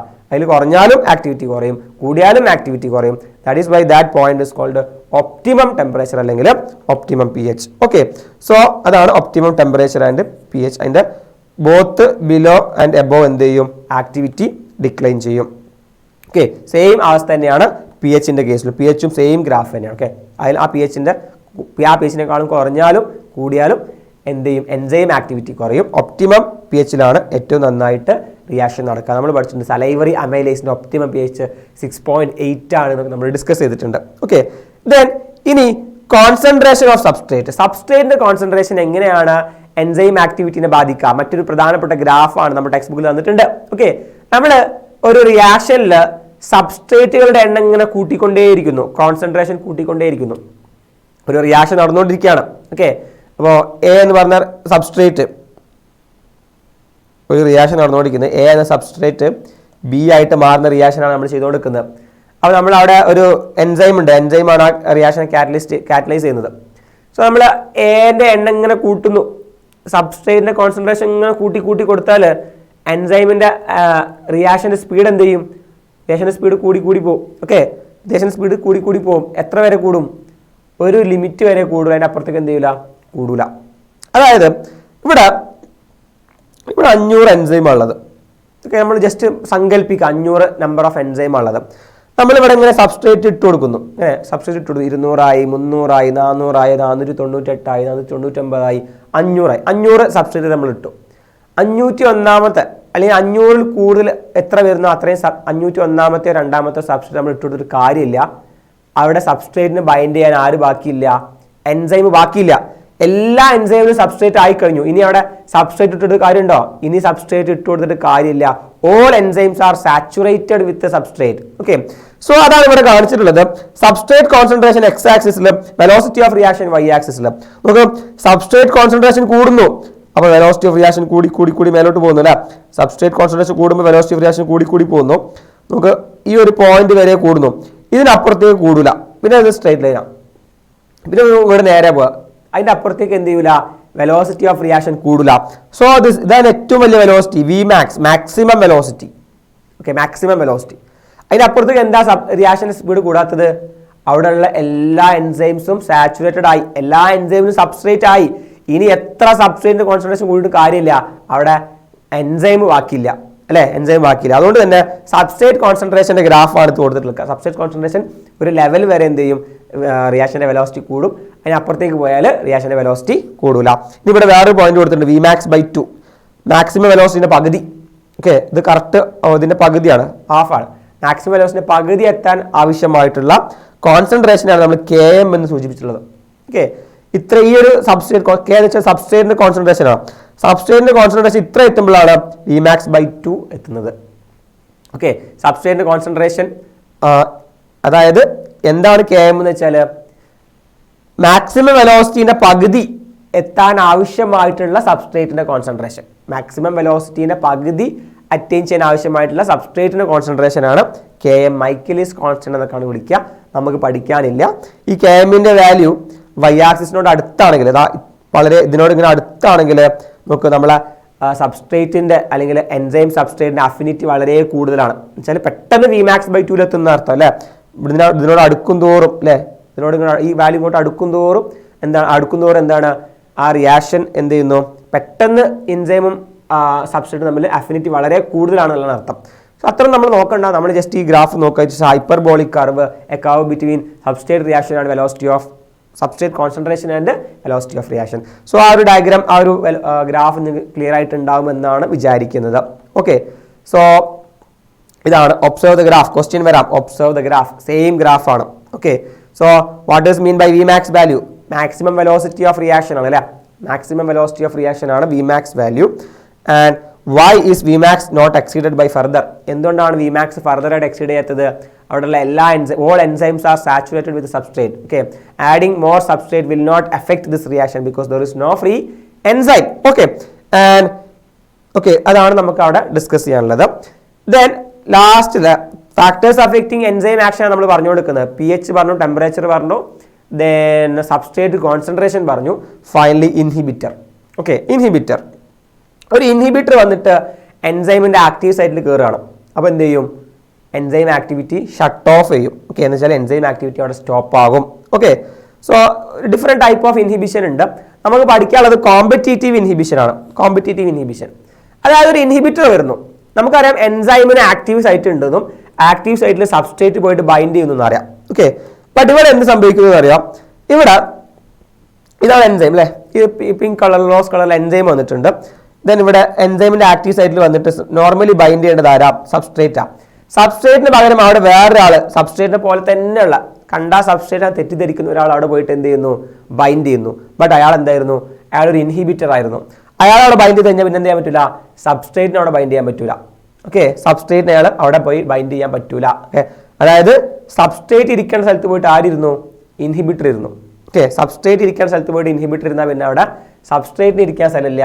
അപ്പോൾ അവിടെ എൻസൈമും സബ്സ്ട്രേറ്റും തമ്മിൽ കൂടിച്ചേരൂല. അവിടെ ആ റിയാക്ഷൻ എന്ത് ചെയ്യില്ല? ഷട്ട് ഓഫ് ആവും. ഓക്കെ, ആ എൻസൈം ആക്ടിവിറ്റി അവിടെ നടക്കൂല, എൻസൈമിന്റെ ആക്ടിവിറ്റി നടക്കൂല. Okay, so when inhibitor closely resemble substrate, competitive ഇൻഹിബിറ്ററിന്റെ പ്രത്യേകത എന്താ? ആ ഇൻഹിബിറ്റർ സബ്സ്ട്രേറ്റിനോട് ഭയങ്കര ക്ലോസ് ആയിട്ട് റിസംബ്ലൻസ് ഉണ്ട്, അതായത് ഭയങ്കര സാമ്യത ഉണ്ട്. കണ്ടാ സബ്സ്ട്രേറ്റ് തെറ്റിദ്ധരിച്ചു പോകും. അങ്ങനെയുള്ള ഇൻഹിബിറ്ററാണ് കോമ്പറ്റേറ്റീവ് ഇൻഹിബിറ്റർ. ഓക്കെ, സോ അയാൾ പോയിട്ട് എൻസൈമിന്റെ ആക്റ്റീവ് സൈറ്റിൽ കയറി ഇരിക്കും, സബ്സ്ട്രേറ്റിന് ഇരിക്കാൻ പറ്റൂല. സോ അയാൾ കോമ്പറ്റേറ്റീവ് ഇൻഹിബിറ്റർ ആണ്, അയാൾ സബ്സ്ട്രേറ്റുമായിട്ട് മത്സരിക്കുകയാണ് അവിടെ പോയിട്ടിരിക്കാൻ വേണ്ടിയിട്ട്. ഇൻഹിബിറ്റർ ആണോ സബ്സ്ട്രേറ്റ് ആണോ ആദ്യം പോയിട്ടിരിക്കുന്നത് അതിനനുസരിച്ചിരിക്കും റിയാക്ഷൻ്റെ സ്പീഡ്, ഓക്കെ, റിയാക്ഷൻ്റെ പ്രോഗ്രസ്. ഓക്കെ, ദെൻ നമ്മളൊരു എക്സാമ്പിൾ നോക്കുകയാണെങ്കിൽ succinic dehydrogenase. Okay, inhibition of succinic dehydrogenase. Succinic dehydrogenase എന്ന് വെച്ചാൽ ഒരു എൻസൈമാണ്. സക്സീനിക് ഡീഹൈഡ്രജനേസ് ഒരു എൻസൈമാണ്. അതിനെ ഇൻഹിബിറ്റ് ചെയ്യുന്ന ഇൻഹിബിറ്റർ ആണ് malonate. Okay, which closely resemble the substrate succinate. Okay, succinate. Okay, succinate fumarate ആയിട്ട് മാറുന്ന റിയാക്ഷൻ. സക്സീനേറ്റ് എന്ന് പറയുന്ന ആള് ഫ്യൂമറേറ്റ് ആയിട്ട് മാറുന്ന റിയാക്ഷൻ. ഓക്കെ, സോ ആ റിയാക്ഷനെ നോർമലി കാറ്റലൈസ് ചെയ്യുന്ന എൻസൈമാണ് ആര്? സക്സീനിക് ഡീഹൈഡ്രജനേസ്. സക്സീനിക് ഡീഹൈഡ്രജനേസ് ആണ് എൻസൈം. ബട്ട് അയാൾക്ക് പകരം അവിടെ ആര് കയറിയിരിക്കുന്നു? മാലനേറ്റ് എന്ന് പറയുന്ന ഇൻഹിബിറ്റർ കയറിയിരിക്കുന്നു. അപ്പൊ സക്സീനിക് ഡീഹൈഡ്രജനേസിനെ മാലോനേറ്റ് ഇൻഹിബിറ്റ് ചെയ്യുന്നു. ഓക്കെ, ബിക്കോസ് എന്താണ്? സബ്സ്ട്രേറ്റ് സക്സീനേറ്റിനോട് എന്താണ്? വളരെ സാമ്യമുള്ള ആളാണ് ആര്? സബ്സ്ട്രേറ്റ് ആയിട്ടുള്ള സക്സീനേറ്റിനോട് സാമ്യമുള്ള ആളാണ് മാലനേറ്റ്. സക്സീനേറ്റ് അപ്പോൾ ഫ്യൂമറേറ്റ് ആയിട്ട് മാറുമോ? ഇല്ല. ബിക്കോസ് സക്സീനേറ്റിനെ പോലെ തന്നെയുള്ള മാലനേറ്റ് പോയിട്ട് എന്ത് ചെയ്തു? സക്സീനിക് ഡീഹൈഡ്രജനേസിന്റെ ആക്റ്റീവ് സൈറ്റിൽ പോയിട്ട് ബൈൻഡ് ചെയ്തു. സോ ആ റിയാക്ഷൻ അവിടെ ഇൻഹിബിറ്റ് ചെയ്യപ്പെടും. So it's example for competitive inhibition. Okay, so example ഓർത്ത് വെക്കുക, inhibition of succinic dehydrogenase. Okay, succinic dehydrogenase by malonate. Okay, by malonate. Clear? Malonate is resembles with the succinate. Succinate ന് പകരം അവിടെ പോയിട്ട് malonate ആണ് കയറിയിരിക്കുന്നത്. This is an example for competitive inhibition. So ഇത്രയാണ് നമുക്ക് factors affecting enzyme activity പഠിക്കാനുള്ളത്. Okay, different factors എങ്ങനെയാണ് enzyme activity നെ affect ചെയ്യുന്നതാണ് നമ്മൾ ഡിസ്കസ് ചെയ്തത്. ആൻഡ് ഫൈനലി നമ്മൾ പോകുന്നത് ലാസ്റ്റ് ഒരു പാർട്ടിലേക്കാണ്, ക്ലാസിഫിക്കേഷൻ ഓഫ് എൻസൈംസ്. എൻസൈമുകളെ നമ്മൾ ക്ലാസിഫൈ ചെയ്തിട്ടുണ്ട്. ഓക്കെ, എത്ര ഗ്രൂപ്പ് ഓഫ് എൻസൈംസ് ഉണ്ട് നമുക്ക് പഠിക്കാൻ തരാം? 6 ക്ലാസസ് ഓഫ് എൻസൈംസ് ഉണ്ട്, which having 4 to 13 sub classes. Sub class ഒന്നും നമ്മൾ പഠിക്കില്ല, നമ്മൾ 6 ക്ലാസസ് ഓഫ് എൻസൈം അതിന്റെ പേര് മാത്രം നമ്മൾ ഡിസ്കസ് ചെയ്താൽ മതി. ഫസ്റ്റ് ടൈപ്പ് ആണ് oxidoreductases. They are also called dehydrogenases. നമ്മൾ പഠിച്ചിട്ടുണ്ട് oxidation reduction reactions, redox reactions. ഇങ്ങനെയുള്ള ഓക്സിഡേഷൻ റിഡക്ഷൻ റിയാക്ഷനുകളെ കാറ്റലൈസ് ചെയ്യുന്ന എൻസൈംസ് ആണ് ആര്? Oxidoreductases. Okay, they take part in oxidation and reduction reaction. Okay, or transfer of electron between two substrate S and S dash. രണ്ട് substrate ഉണ്ട്, ഒന്ന് S വേറെ S dash. S reduced plus S dash oxidized S oxidized plus S reduced ആയിട്ട് മാറ്റുന്ന enzyme മാറ്റുന്ന reaction. ആ റിയാക്ഷനെ catalyse ചെയ്യുന്ന എൻസൈമുകളെ വിളിക്കുന്ന പേരാണ് ഓക്സിഡോറിഡക്ടേസസ്. ഓക്കെ, ഓക്സിഡോറിഡക്ടേസ് ഓക്സിഡേഷൻ റിഡക്ഷൻ റിയാക്ഷനെ കാറ്റലൈസ് ചെയ്യുന്ന എൻസൈമുകളെ വിളിക്കുന്ന ആ ഗ്രൂപ്പ് ഓഫ് എൻസൈമിനെ വിളിക്കുന്ന പേരാണ് വിളിക്കുന്ന പേരാണ് ഓക്സിഡോറിഡക്ടേസസ് അല്ലെങ്കിൽ ഡീഹൈഡ്രജനേസസ്. ഓക്കെ, സോ അതാണ് first group of enzyme. Second group നോക്കാം, ട്രാൻസ്ഫറേസസ്. പേര് തന്നെ ഉണ്ട്, ട്രാൻസ്ഫർ ചെയ്യാൻ സഹായിക്കുന്ന ആളാണ് ട്രാൻസ്ഫറേസസ്. ഓക്കെ, ദിസ് എൻസൈം എന്താ ചെയ്യാം? They catalyse transfer of a group other than hydrogen. Hydrogen അല്ലാത്ത വേറൊരാളെ ഒരു സബ്സ്ട്രേറ്റിൽ നിന്ന് അടുത്ത സബ്സ്ട്രേറ്റിലേക്ക് ട്രാൻസ്ഫർ ചെയ്യാൻ സഹായിക്കുന്ന എൻസൈമാണ് ട്രാൻസ്ഫറേസ്. ഓക്കെ, നമുക്ക് എക്സാമ്പിൾ നോക്കാം. എസിന്റെ കൂടെ ഒരു ഗ്രൂപ്പ് ഉണ്ട്. എസിന്റെ കൂടെയുള്ള ഗ്രൂപ്പ് ആരാണ്? എസിന്റെ കൂടെ ഉള്ളത് ജി ആണ്. ഓക്കെ, എസിന്റെ കൂടെ ജി ഉണ്ട്, വേറെ സബ്സ്ട്രേറ്റ് എസ് ഡാഷ്. എസ് എന്ന സബ്സ്ട്രേറ്റിന്റെ കൂടെ ജി ഉണ്ട്, അവിടെ എസ് ഡാഷ് എന്ന സബ്സ്ട്രേറ്റ് ഉണ്ട്. ഈ എസിലുള്ള ജീനെ എസ് ഡാഷിലേക്ക് എന്ത് ചെയ്യുന്നു? ട്രാൻസ്ഫർ ചെയ്യുന്നു. എസിലുള്ള ജീനെ എസ് ഡാഷിലേക്ക് ട്രാൻസ്ഫർ ചെയ്ത് എന്തായിട്ട് മാറും? എസ് ഫ്രീ ആവും, S plus S dash G ആവും. അപ്പൊ എസ് നിന്ന് എസ് ഡാഷിലേക്ക്, അതായത് ഒരു സബ്സ്ട്രേറ്റിലുള്ള ഗ്രൂപ്പിന് ആ സബ്സ്ട്രേറ്റിൽ നിന്ന് വേറൊരു സബ്സ്ട്രേറ്റ് ട്രാൻസ്ഫർ ചെയ്യാൻ സഹായിച്ച റിയാക്ഷൻ, ആ റിയാക്ഷനെ കാറ്റലൈസ് ചെയ്യുന്ന എൻസൈമുകളെ വിളിക്കുന്ന പേരാണ് transferase. Okay, so they catalyse transfer of a group from one substrate to another substrate which is other than a hydrogen group. Okay, അതാണ് transferase, second group of enzyme. Third group of enzyme നോക്കിക്കേ, നമ്മൾ ഹൈഡ്രോലേസസ് ആണ്. നമ്മൾ ഒരുപാട് reaction പഠിച്ചിട്ടുണ്ട്. Hydrolysis അല്ലെ, വാട്ടറിന്റെ പ്രസൻസിൽ ബ്രേക്ക് ഡൗൺ ചെയ്യാണ് ഹൈഡ്രോളിസിസ്. ഹൈഡ്രോളിസിസ് റിയാക്ഷനെ കാറ്റലൈസ് ചെയ്യുന്ന എൻസൈം ആണ് hydrolases. Okay, they catalyse breaking of bonds by addition of water. അതായത് വാട്ടറിന്റെ പ്രസൻസിൽ ബോണ്ട് ബ്രേക്ക് ചെയ്യുന്നു, വാട്ടറിന്റെ പ്രസൻസിൽ ബ്രേക്ക് ഡൗൺ നടക്കുന്നു, അതാണ് ഹൈഡ്രോളിസിസ്. ഹൈഡ്രോളിസിസിനെ കാറ്റലൈസ് ചെയ്യുന്ന എൻസൈം ആണ് hydrolases. Okay, and fourth group നോക്കിക്കേ, ലയേസസ്. ഓക്കെ, ഇതും ബോണ്ട് ബ്രേക്ക് ചെയ്യുന്നതാണ്. okay, other than hydrolysis. Okay, so they catalyze removal of group from substrate. Okay, substrate in the group remove bond break ചെയ്തിട്ട് substrate ഉള്ള ഗ്രൂപ്പിനെ remove ചെയ്യുന്നു. Okay, by mechanism other than hydrolysis. നേരത്തെ പറഞ്ഞ hydrolysis അല്ലാത്ത mechanism വഴിയുള്ള removal ആണ്. Also by this removal they leaves a double bond. അവർ ഒരു ഡബിൾ ബോണ്ട് അവിടെ ഫോം ചെയ്യും. ഓക്കെ ഓക്കെ ഓക്കെ ഇവിടെ CX, ഓക്കെ, അതായത് CCXY. ഓക്കെ, ഇവിടെ സി എന്ന ഇയാളെ കൂടെ ആരുണ്ട്, എക്സും വൈയും ഉണ്ട്. ഓക്കെ, ഈ റിയാക്ഷനിൽ ലയേസസ് എന്താ ചെയ്യുക, ഇവരുടെ ഇടയിലുള്ള ബോണ്ട് ബ്രേക്ക് ചെയ്യും. ഓക്കെ, ബോണ്ട് ബ്രേക്ക് ചെയ്തു. ഓക്കെ, അപ്പോൾ ബോണ്ട് എന്ത് ചെയ്തു, ബ്രേക്ക് ചെയ്തു. ഓക്കെ, എന്നിട്ട് എന്താ സംഭവിക്കുക, സി ഡബിൾ ബോണ്ട് സി ആയിട്ട് മാറും അല്ലേ. നമ്മളെ കാർബണിന്റെ വാലൻസി നമുക്ക് നോക്കണ്ടേ. അപ്പോൾ സി ആ ഒരു ബോണ്ട് ബ്രേക്ക് ചെയ്തുകൊണ്ട് സി ഡബിൾ ബോണ്ട് സി ആയിട്ട് മാറും. ഇവർ വേറെ കോമ്പൗണ്ട് ആയിട്ട് മാറും, എക്സ് വൈ വേറെ കോമ്പൗണ്ട് ആയിട്ട് മാറും. Okay, so X Y plus C double bond C ആയിട്ട് മാറും. സോ അങ്ങനെയുള്ള ബോണ്ടുകൾ ബ്രേക്ക് ചെയ്യാൻ സഹായിക്കുന്ന, ബോണ്ട് ബ്രേക്ക് ചെയ്യുന്നതിന് കൂടെ തന്നെ സി ഡബിൾ ബോണ്ട് സി അല്ലെങ്കിൽ ഡബിൾ ബോണ്ട് ഫോം ചെയ്യുന്ന ആളുകളെ ആണ് നമ്മൾ എന്തെന്ന് വിളിക്കുക, ലയേസസ് എന്ന് വിളിക്കുക. ക്ലിയർ അല്ലേ? ആൻഡ് ദെൻ ഫോർത്ത് ഗ്രൂപ്പ് നോക്കിക്കുക, ഐസോമറേസ്. നമ്മൾ ഐസോമറുകൾ പഠിച്ചിട്ടുണ്ടല്ലേ കെമിസ്ട്രിയിൽ. ഐസോമറുകൾ ജോഗ്രഫിക്കൽ ഐസോമേഴ്സ് ഉണ്ട്, ജോമെട്രിക് ഐസോമേഴ്സ് ഉണ്ട്, പൊസിഷണൽ ഐസോമേഴ്സ് ഉണ്ട്. ഓക്കെ, സോ ഒരു ആള് അതിന്റെ തന്നെ വേറൊരു ഐസോമറായിട്ട് മാറൂലേ, ഒരാൾ അതിന്റെ തന്നെ വേറൊരു ഐസോമറായിട്ട് മാറുന്നതിന് ഐസോമേഴ്സ് എന്ന് വിളിക്കുക. ഐസോമേഴ്സിനെ കാറ്റലൈസ് ചെയ്യുന്ന എൻസൈമുകൾ വിളിക്കുന്ന പേരാണ് isomerase. Okay, so all enzymes catalyzing the interconversion of optical, geometrical and positional isomer. അല്ലേ, പല ടൈപ്പ് ഐസോമർ ആണ്, optical isomer, geometrical isomer, then positional isomer. So ഒരാൾ അതിന്റെ തന്നെ ഐസോമറായിട്ട് മാറുന്ന റിയാക്ഷൻ ആണ് ഐസോമറിസം. ഐസോമറിസത്തിനെ കാറ്റലൈസ് ചെയ്യുന്ന എൻസൈം ആണ് isomerase. And finally there is ligase, bond form ചെയ്യാൻ സഹായിക്കുന്ന, അതായത് രണ്ടാളുകൾ തമ്മിൽ ഒന്നിച്ച് ചേർക്കാൻ സഹായിക്കുന്ന എൻസൈമാണ് ligase. Okay, linking, they catalyse linking together of two compounds. Okay, resulting formation of bond such as CO bond, CS bond, CN bond, PO bond. അങ്ങനെ ബോണ്ടുകൾ ഫോം ചെയ്യാൻ സഹായിക്കുന്ന എൻസൈം ആണ് ligase. Okay, so 6 group of enzymes നമ്മൾ പറഞ്ഞു അല്ലേ. Oxido reductases പറഞ്ഞു, ദെൻ നമ്മൾ പറഞ്ഞു transferase, hydrolase, lyase, isomerase and finally ligase. ഇതാണ് 6 ഗ്രൂപ്പ് ഓഫ് എൻസൈംസ് നമുക്ക് പഠിക്കാനുള്ളത്. സോ ആ പേരുകൾ പഠിച്ചു വെക്കുക. And finally the last and final topic from this chapter. അതിന് മുന്നേ ഈ ക്വസ്റ്റ്യൻ നോക്കിക്കേ, catalyze oxido reduction between two substrate ആരാണ്, oxido reductase ആണ്. ട്രാൻസ്ഫറേസ് എന്താ ചെയ്യുക, transfer of a group from one substrate to another substrate ആണ്. Then catalyze interconversion of optical isomers ആരാണ്, ഐസോമറേസ് ആണ് അല്ലെ. ലിഗേസ് എന്താ ചെയ്യുക, രണ്ട് ആളുകൾ തമ്മിൽ ലിങ്ക് ചെയ്ത, ലിങ്ക് ടുഗദർ ആണ്. സോ അത് ഒരു ക്വസ്റ്റ്യൻ ആയിട്ട് നിങ്ങൾക്ക് ഇങ്ങനത്തെ ക്വസ്റ്റ്യൻ നിങ്ങൾക്ക് അവിടെ നിന്ന് പ്രതീക്ഷിക്കാവുന്നതാണ്. അതുകൊണ്ടാണ് ഈ ക്വസ്റ്റ്യൻ ഞാൻ ഇവിടെ ഇട്ടത്. സോ അങ്ങനെയുള്ള ക്വസ്റ്റ്യൻസ് ആണ് നിങ്ങൾ ഈ ഭാഗത്ത് നിന്ന് എക്സ്പെക്ട് ചെയ്യേണ്ടത്. ഓക്കെ, ആൻഡ് ഫൈനലി നമ്മൾ പറഞ്ഞു ലാസ്റ്റ് ടോപ്പിക് ആണ് കോഫാക്ടർ. കോഫാക്ടർ, ഓക്കെ, നമ്മൾ പറഞ്ഞു എൻസൈംസ് പ്രോട്ടീൻ ആണ്. Okay, enzymes are protein, but എൻസൈമിന്റെ കൂടെ നോൺ പ്രോട്ടീൻ പാർട്ടും ഉണ്ടാവും. ഓക്കെ, എൻസൈംസ് പ്രോട്ടീൻസ് ആണ്, എൻസൈംസിന്റെ ഒരു പ്രോട്ടീൻ പാർട്ട് ഉണ്ട്, also there is known protein പാർട്ടും ഉണ്ട്. എൻസൈമിന്റെ കൂടെയുള്ള നോൺ പ്രോട്ടീൻ പാർട്ടിനെയാണ് നമ്മൾ കോഫാക്ടർ എന്ന് വിളിക്കുക. Okay, and this cofactor is essential for their catalytic activity. അതായത് എൻസൈമിൽ പ്രോട്ടീൻ പാർട്ടും ഉണ്ട്, നോൺ പ്രോട്ടീൻ പാർട്ടും ഉണ്ട്.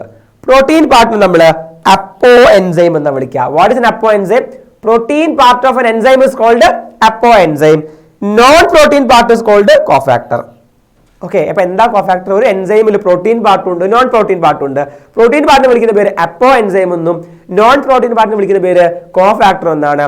അപ്പോ എൻസൈം പ്ലസ് കോഫാക്ടർ കമ്പൈൻലി വിളിക്കുന്ന പേരാണ് hollow enzyme. Okay, hollow enzyme. അപ്പോ എൻസൈം പ്ലസ് കോഫാക്ടർ ആണ് എന്ത്, ഹോളോ എൻസൈം. ഇനി നമ്മൾ ഇയാൾ നോൺ പ്രോട്ടീൻ പാർട്ടല്ലേ എന്ന് വെച്ചിട്ട് ഇയാൾ ഇവിടുന്ന് റിമൂവ് ചെയ്യാൻ പറ്റുമോ? കോഫാക്ടർ റിമൂവ് ചെയ്ത് കഴിഞ്ഞാൽ എൻസൈമിന്റെ കാറ്റലിറ്റിക് ആക്ടിവിറ്റി എന്ത് ചെയ്യും, നഷ്ടപ്പെടും. ഓക്കെ, കാറ്റലിറ്റിക് ആക്ടിവിറ്റി നഷ്ടപ്പെടും.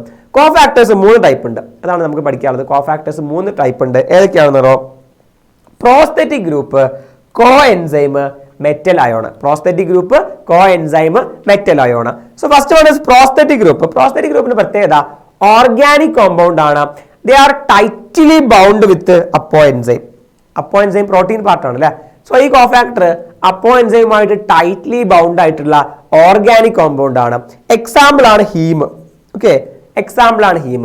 ഹൈഡ്രജൻ പെറോക്സൈഡ് ഹൈഡ്രജനും ഓക്സിജനുമായിട്ട് മാറുന്ന, അല്ലെങ്കിൽ വാട്ടറും ഓക്സിജനുമായിട്ട് മാറുന്ന പ്രോസസ്സിൽ എന്ത് ചെയ്യുന്ന കാറ്റലൈസ് പെറോക്സിഡൈസിനൊക്കെ കൂടെയുള്ള കോഫാക്ടർ ആണ് ആര്, ഹീം.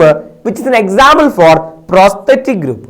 ഓക്കെ, അതായത് പ്രോസ്തെറ്റിക് ഗ്രൂപ്പിന് രണ്ട് പ്രത്യേകത, ഒന്ന് ഓർഗാനിക് കോമ്പൗണ്ട് ആണ്, മറ്റൊന്ന് അപ്പോ എൻസൈമുമായിട്ട് ടൈറ്റ്ലി ബൗണ്ട് ആണ്. ക്ലിയർ. രണ്ടാമത് കോഫാക്ടർ നോക്കിയ coenzyme. Coenzyme is also organic compound ആണ്, but they are easily separable ആണ്. their association with the apo enzyme is transient. okay, transient ആണ് എന്ന് വെച്ചാൽ ടെമ്പററി ആണ്. ഈ റിയാക്ഷൻ നടക്കുന്ന സമയത്ത്, അതായത് എൻസൈം റിയാക്ഷൻ നടക്കുന്ന സമയത്ത് മാത്രമാണ് ഈ അപ്പോ എൻസൈം കോ എൻസൈം എൻസൈമുമായിട്ട് അല്ലെങ്കിൽ അപ്പോ എൻസൈമുമായിട്ട് കൂടിച്ചേരാം. കുറച്ച് സമയത്തേക്ക് മാത്രം, ട്രാൻസിയന്റ് ആയിട്ട് മാത്രം, ടെമ്പററി ആയിട്ട് മാത്രമാണ് ഇവരുടെ ലിങ്കേജ് ഉള്ളത്. ബട്ട് അയാളും ഓർഗാനിക് കോമ്പൗണ്ട് തന്നെയാണ്. അതാണ് കോ എൻസൈമിന്റെ പ്രത്യേകത. കോ എൻസൈമിന്റെ എക്സാമ്പിൾ നോക്കിക്കേ, NAD nicotinamine. Okay, nicotinamide adenine dinucleotide അല്ലെങ്കിൽ nicotinamide adenine dinucleotide phosphate, NADP ഒക്കെ എന്താണ്, കോ എൻസൈമിന്റെ എക്സാമ്പിൾ ആണ്. കോ എൻസൈം പലതും ഉണ്ടാക്കിയിരിക്കുന്നത് വൈറ്റമിൻസ് കൊണ്ടാണ്. Okay, most of the co enzymes are made up of vitamins. For example NADP-ലൊക്കെ ഉള്ള വൈറ്റമിൻ ആണ് നിയാസിൻ. NAD-യിലും NADP-ലൊക്കെ ഉള്ള വൈറ്റമിൻ ആണ് niacin. And finally the third cofactor is called metal ions. Okay, metal ions as we know അത് inorganic cofactors ആണ്. മറ്റേ രണ്ടും ഓർഗാനിക് ആണ്, ഇത് ഇനോർഗാനിക് കോഫാക്ടേഴ്സ് ആണ്. ഓക്കെ, അവർ എൻസൈമിന്റെ ആക്ടിവേറ്റേഴ്സ് ആയിട്ട് ബൈൻഡ് ചെയ്യും. അവരെന്താ ചെയ്യുന്നവരോ, they form coordination bond with active site of enzyme also with substrate. എൻസൈമിന്റെ ആക്റ്റീവ് സൈറ്റുമായിട്ടും ആൾസോ സബ്സ്ട്രേറ്റുമായിട്ടൊക്കെ അവർ കോർഡിനേഷൻ ബോണ്ട് ഫോം ചെയ്യും. അങ്ങനെ ആ റിയാക്ഷനെ ആക്ടിവേറ്റ് ചെയ്യുന്ന ആളുകളാണ് ആര്, നമ്മളെ മെറ്റൽ അയോൺസ്. ഇനോർഗാനിക് കോമ്പൗണ്ട്സ് ആണ്. മെറ്റൽ അയോൺസിന്റെ എക്സാമ്പിൾ ആണ് zinc. Okay, zinc is an example for metal ion which act as a cofactor in carboxy peptidase. നമ്മൾ പഠിച്ചിട്ടുണ്ട്, കാർബോക്സി പെപ്റ്റിഡേസ് പഠിച്ചിട്ടുണ്ടാവും ഡൈജഷനിൽ. കാർബോക്സി പെപ്റ്റിഡേസിന്റെ കോഫാക്ടർ ആണ് zinc, which is an example for metal ion act as a cofactor. So finally cofactors 3 type ഉണ്ട്: prosthetic group, co enzyme, metal ion. Okay, so ഇത്രയും പഠിച്ചു കഴിഞ്ഞാൽ നമ്മുടെ ചാപ്റ്റർ ഇവിടെ തീരുകയാണ്. ഓക്കെ, ചാപ്റ്റർ തീരുകയാണ്. സോ ക്വസ്റ്റ്യൻ ചോദിച്ചേക്കാം, distinguish between cofactor and co enzyme. കോഫാക്ടറും കോ എൻസൈമും തമ്മിലുള്ള ഡിഫറൻസ് എന്താണ്? സോ കോഫാക്ടറിൽ വരുന്ന ഒരു ടൈപ്പാണ് കോ എൻസൈം അല്ലേ, നമ്മൾ പറഞ്ഞു. കോ എൻസൈം NADP ഒക്കെ കോ എൻസൈം ആണ്. ഓർഗാനിക് കോമ്പൗണ്ട് ആണ്. ബൈൻഡിങ്, ലിങ്കിങ് ഇസ് ട്രാൻസിയന്റ് എന്ന് നമ്മൾ പറഞ്ഞു. എൻസൈമുമായിട്ടുള്ള ലിങ്കിങ് ട്രാൻസിയന്റ് ആണ്. സോ കോഫാക്ടർ ആണ് നമ്മൾ ലാസ്റ്റ് പറഞ്ഞത്. ഒരു എൻസൈമിന്റെ പ്രോട്ടീൻ പാർട്ടാണ് അപ്പോ എൻസൈം, നോൺ പ്രോട്ടീൻ പാർട്ടാണ് കോഫാക്ടർ. അപ്പോ enzyme plus cofactor is equal to hollow enzyme. Okay, so that is all about this chapter biomolecules. വലിയൊരു ചാപ്റ്റർ ആണ് നമ്മൾ കംപ്ലീറ്റ് ചെയ്ത്. ഒരുപാട് ബയോമോളിക്യൂൾസ് പഠിച്ചു, മൈക്രോ മോളിക്യൂൾസും പഠിച്ചു, മാക്രോ മോളിക്യൂൾസ് പഠിച്ചു. Amino acid, protein, carbohydrate, nucleotide, nucleic acid, lipids and finally നമ്മൾ എൻസൈംസിനെ കുറിച്ച് ഡിസ്കസ് ചെയ്തു. എൻസൈമിനെ കുറിച്ച് ഒരുപാട് കാര്യങ്ങൾ പഠിച്ചു. എൻസൈമിന്റെ ഗ്രൂപ്പ് പഠിച്ചു, എൻസൈമിന്റെ 6 ഗ്രൂപ്പുകൾ പഠിച്ചു, കോഫാക്ടർ പഠിച്ചു, ഫാക്ടേഴ്സ് അഫക്റ്റിംഗ് എൻസൈം റിയാക്ഷൻ പഠിച്ചു, എൻസൈം റിയാക്ഷൻ എങ്ങനെ നടക്കുന്നത് പഠിച്ചു. എല്ലാ കാര്യങ്ങളും നമ്മൾ കംപ്ലീറ്റ് ആയിട്ട് ഡീറ്റെയിൽ ആയിട്ട് ഈ ഒരു വീഡിയോയിൽ നമ്മൾ ഡിസ്കസ് ചെയ്തിട്ടുണ്ട്. So this will be helpful for your Christmas exam. Okay, ഈ ഒരു ചാപ്റ്റർ വളരെ ഇമ്പോർട്ടൻ്റ് ആണ്. നമ്മൾ ഓൾറെഡി പറഞ്ഞതാണ്, +1 സുവോളജിയിൽ 2 ചാപ്റ്റേഴ്സ് ആണ് പ്രധാനമായിട്ട് നമുക്ക് പഠിക്കാനുണ്ടാവുക: animal kingdom and this biomolecules. So 2 ചാപ്റ്ററും നമ്മളിപ്പോൾ ഡീറ്റെയിൽ ആയിട്ട് കംപ്ലീറ്റ് ചെയ്തിട്ടുണ്ട്. സോ ഈ ഒരു വീഡിയോ, ഈ ഒരു ക്ലാസ് നിങ്ങൾ നന്നായിട്ട് യൂട്ടിലൈസ് ചെയ്യുക, എല്ലാ കാര്യങ്ങളും കണ്ട് പഠിക്കുക. ഇഫ് ദർ എനി ഡൗട്ട്സ്, നിങ്ങൾ എന്തെങ്കിലും ഡൗട്ട്സ് ഉണ്ടെങ്കിൽ വീഡിയോയുടെ താഴെ കമൻ്റ് ആയിട്ട് നിങ്ങൾ ഇടുക. ഓക്കെ, സോ എല്ലാവരും നല്ല ഉഷാറായിട്ട് കാര്യങ്ങളൊക്കെ പഠിച്ച് നല്ല മാർക്ക് വാങ്ങാം. So that's all for this video. Okay, thank you.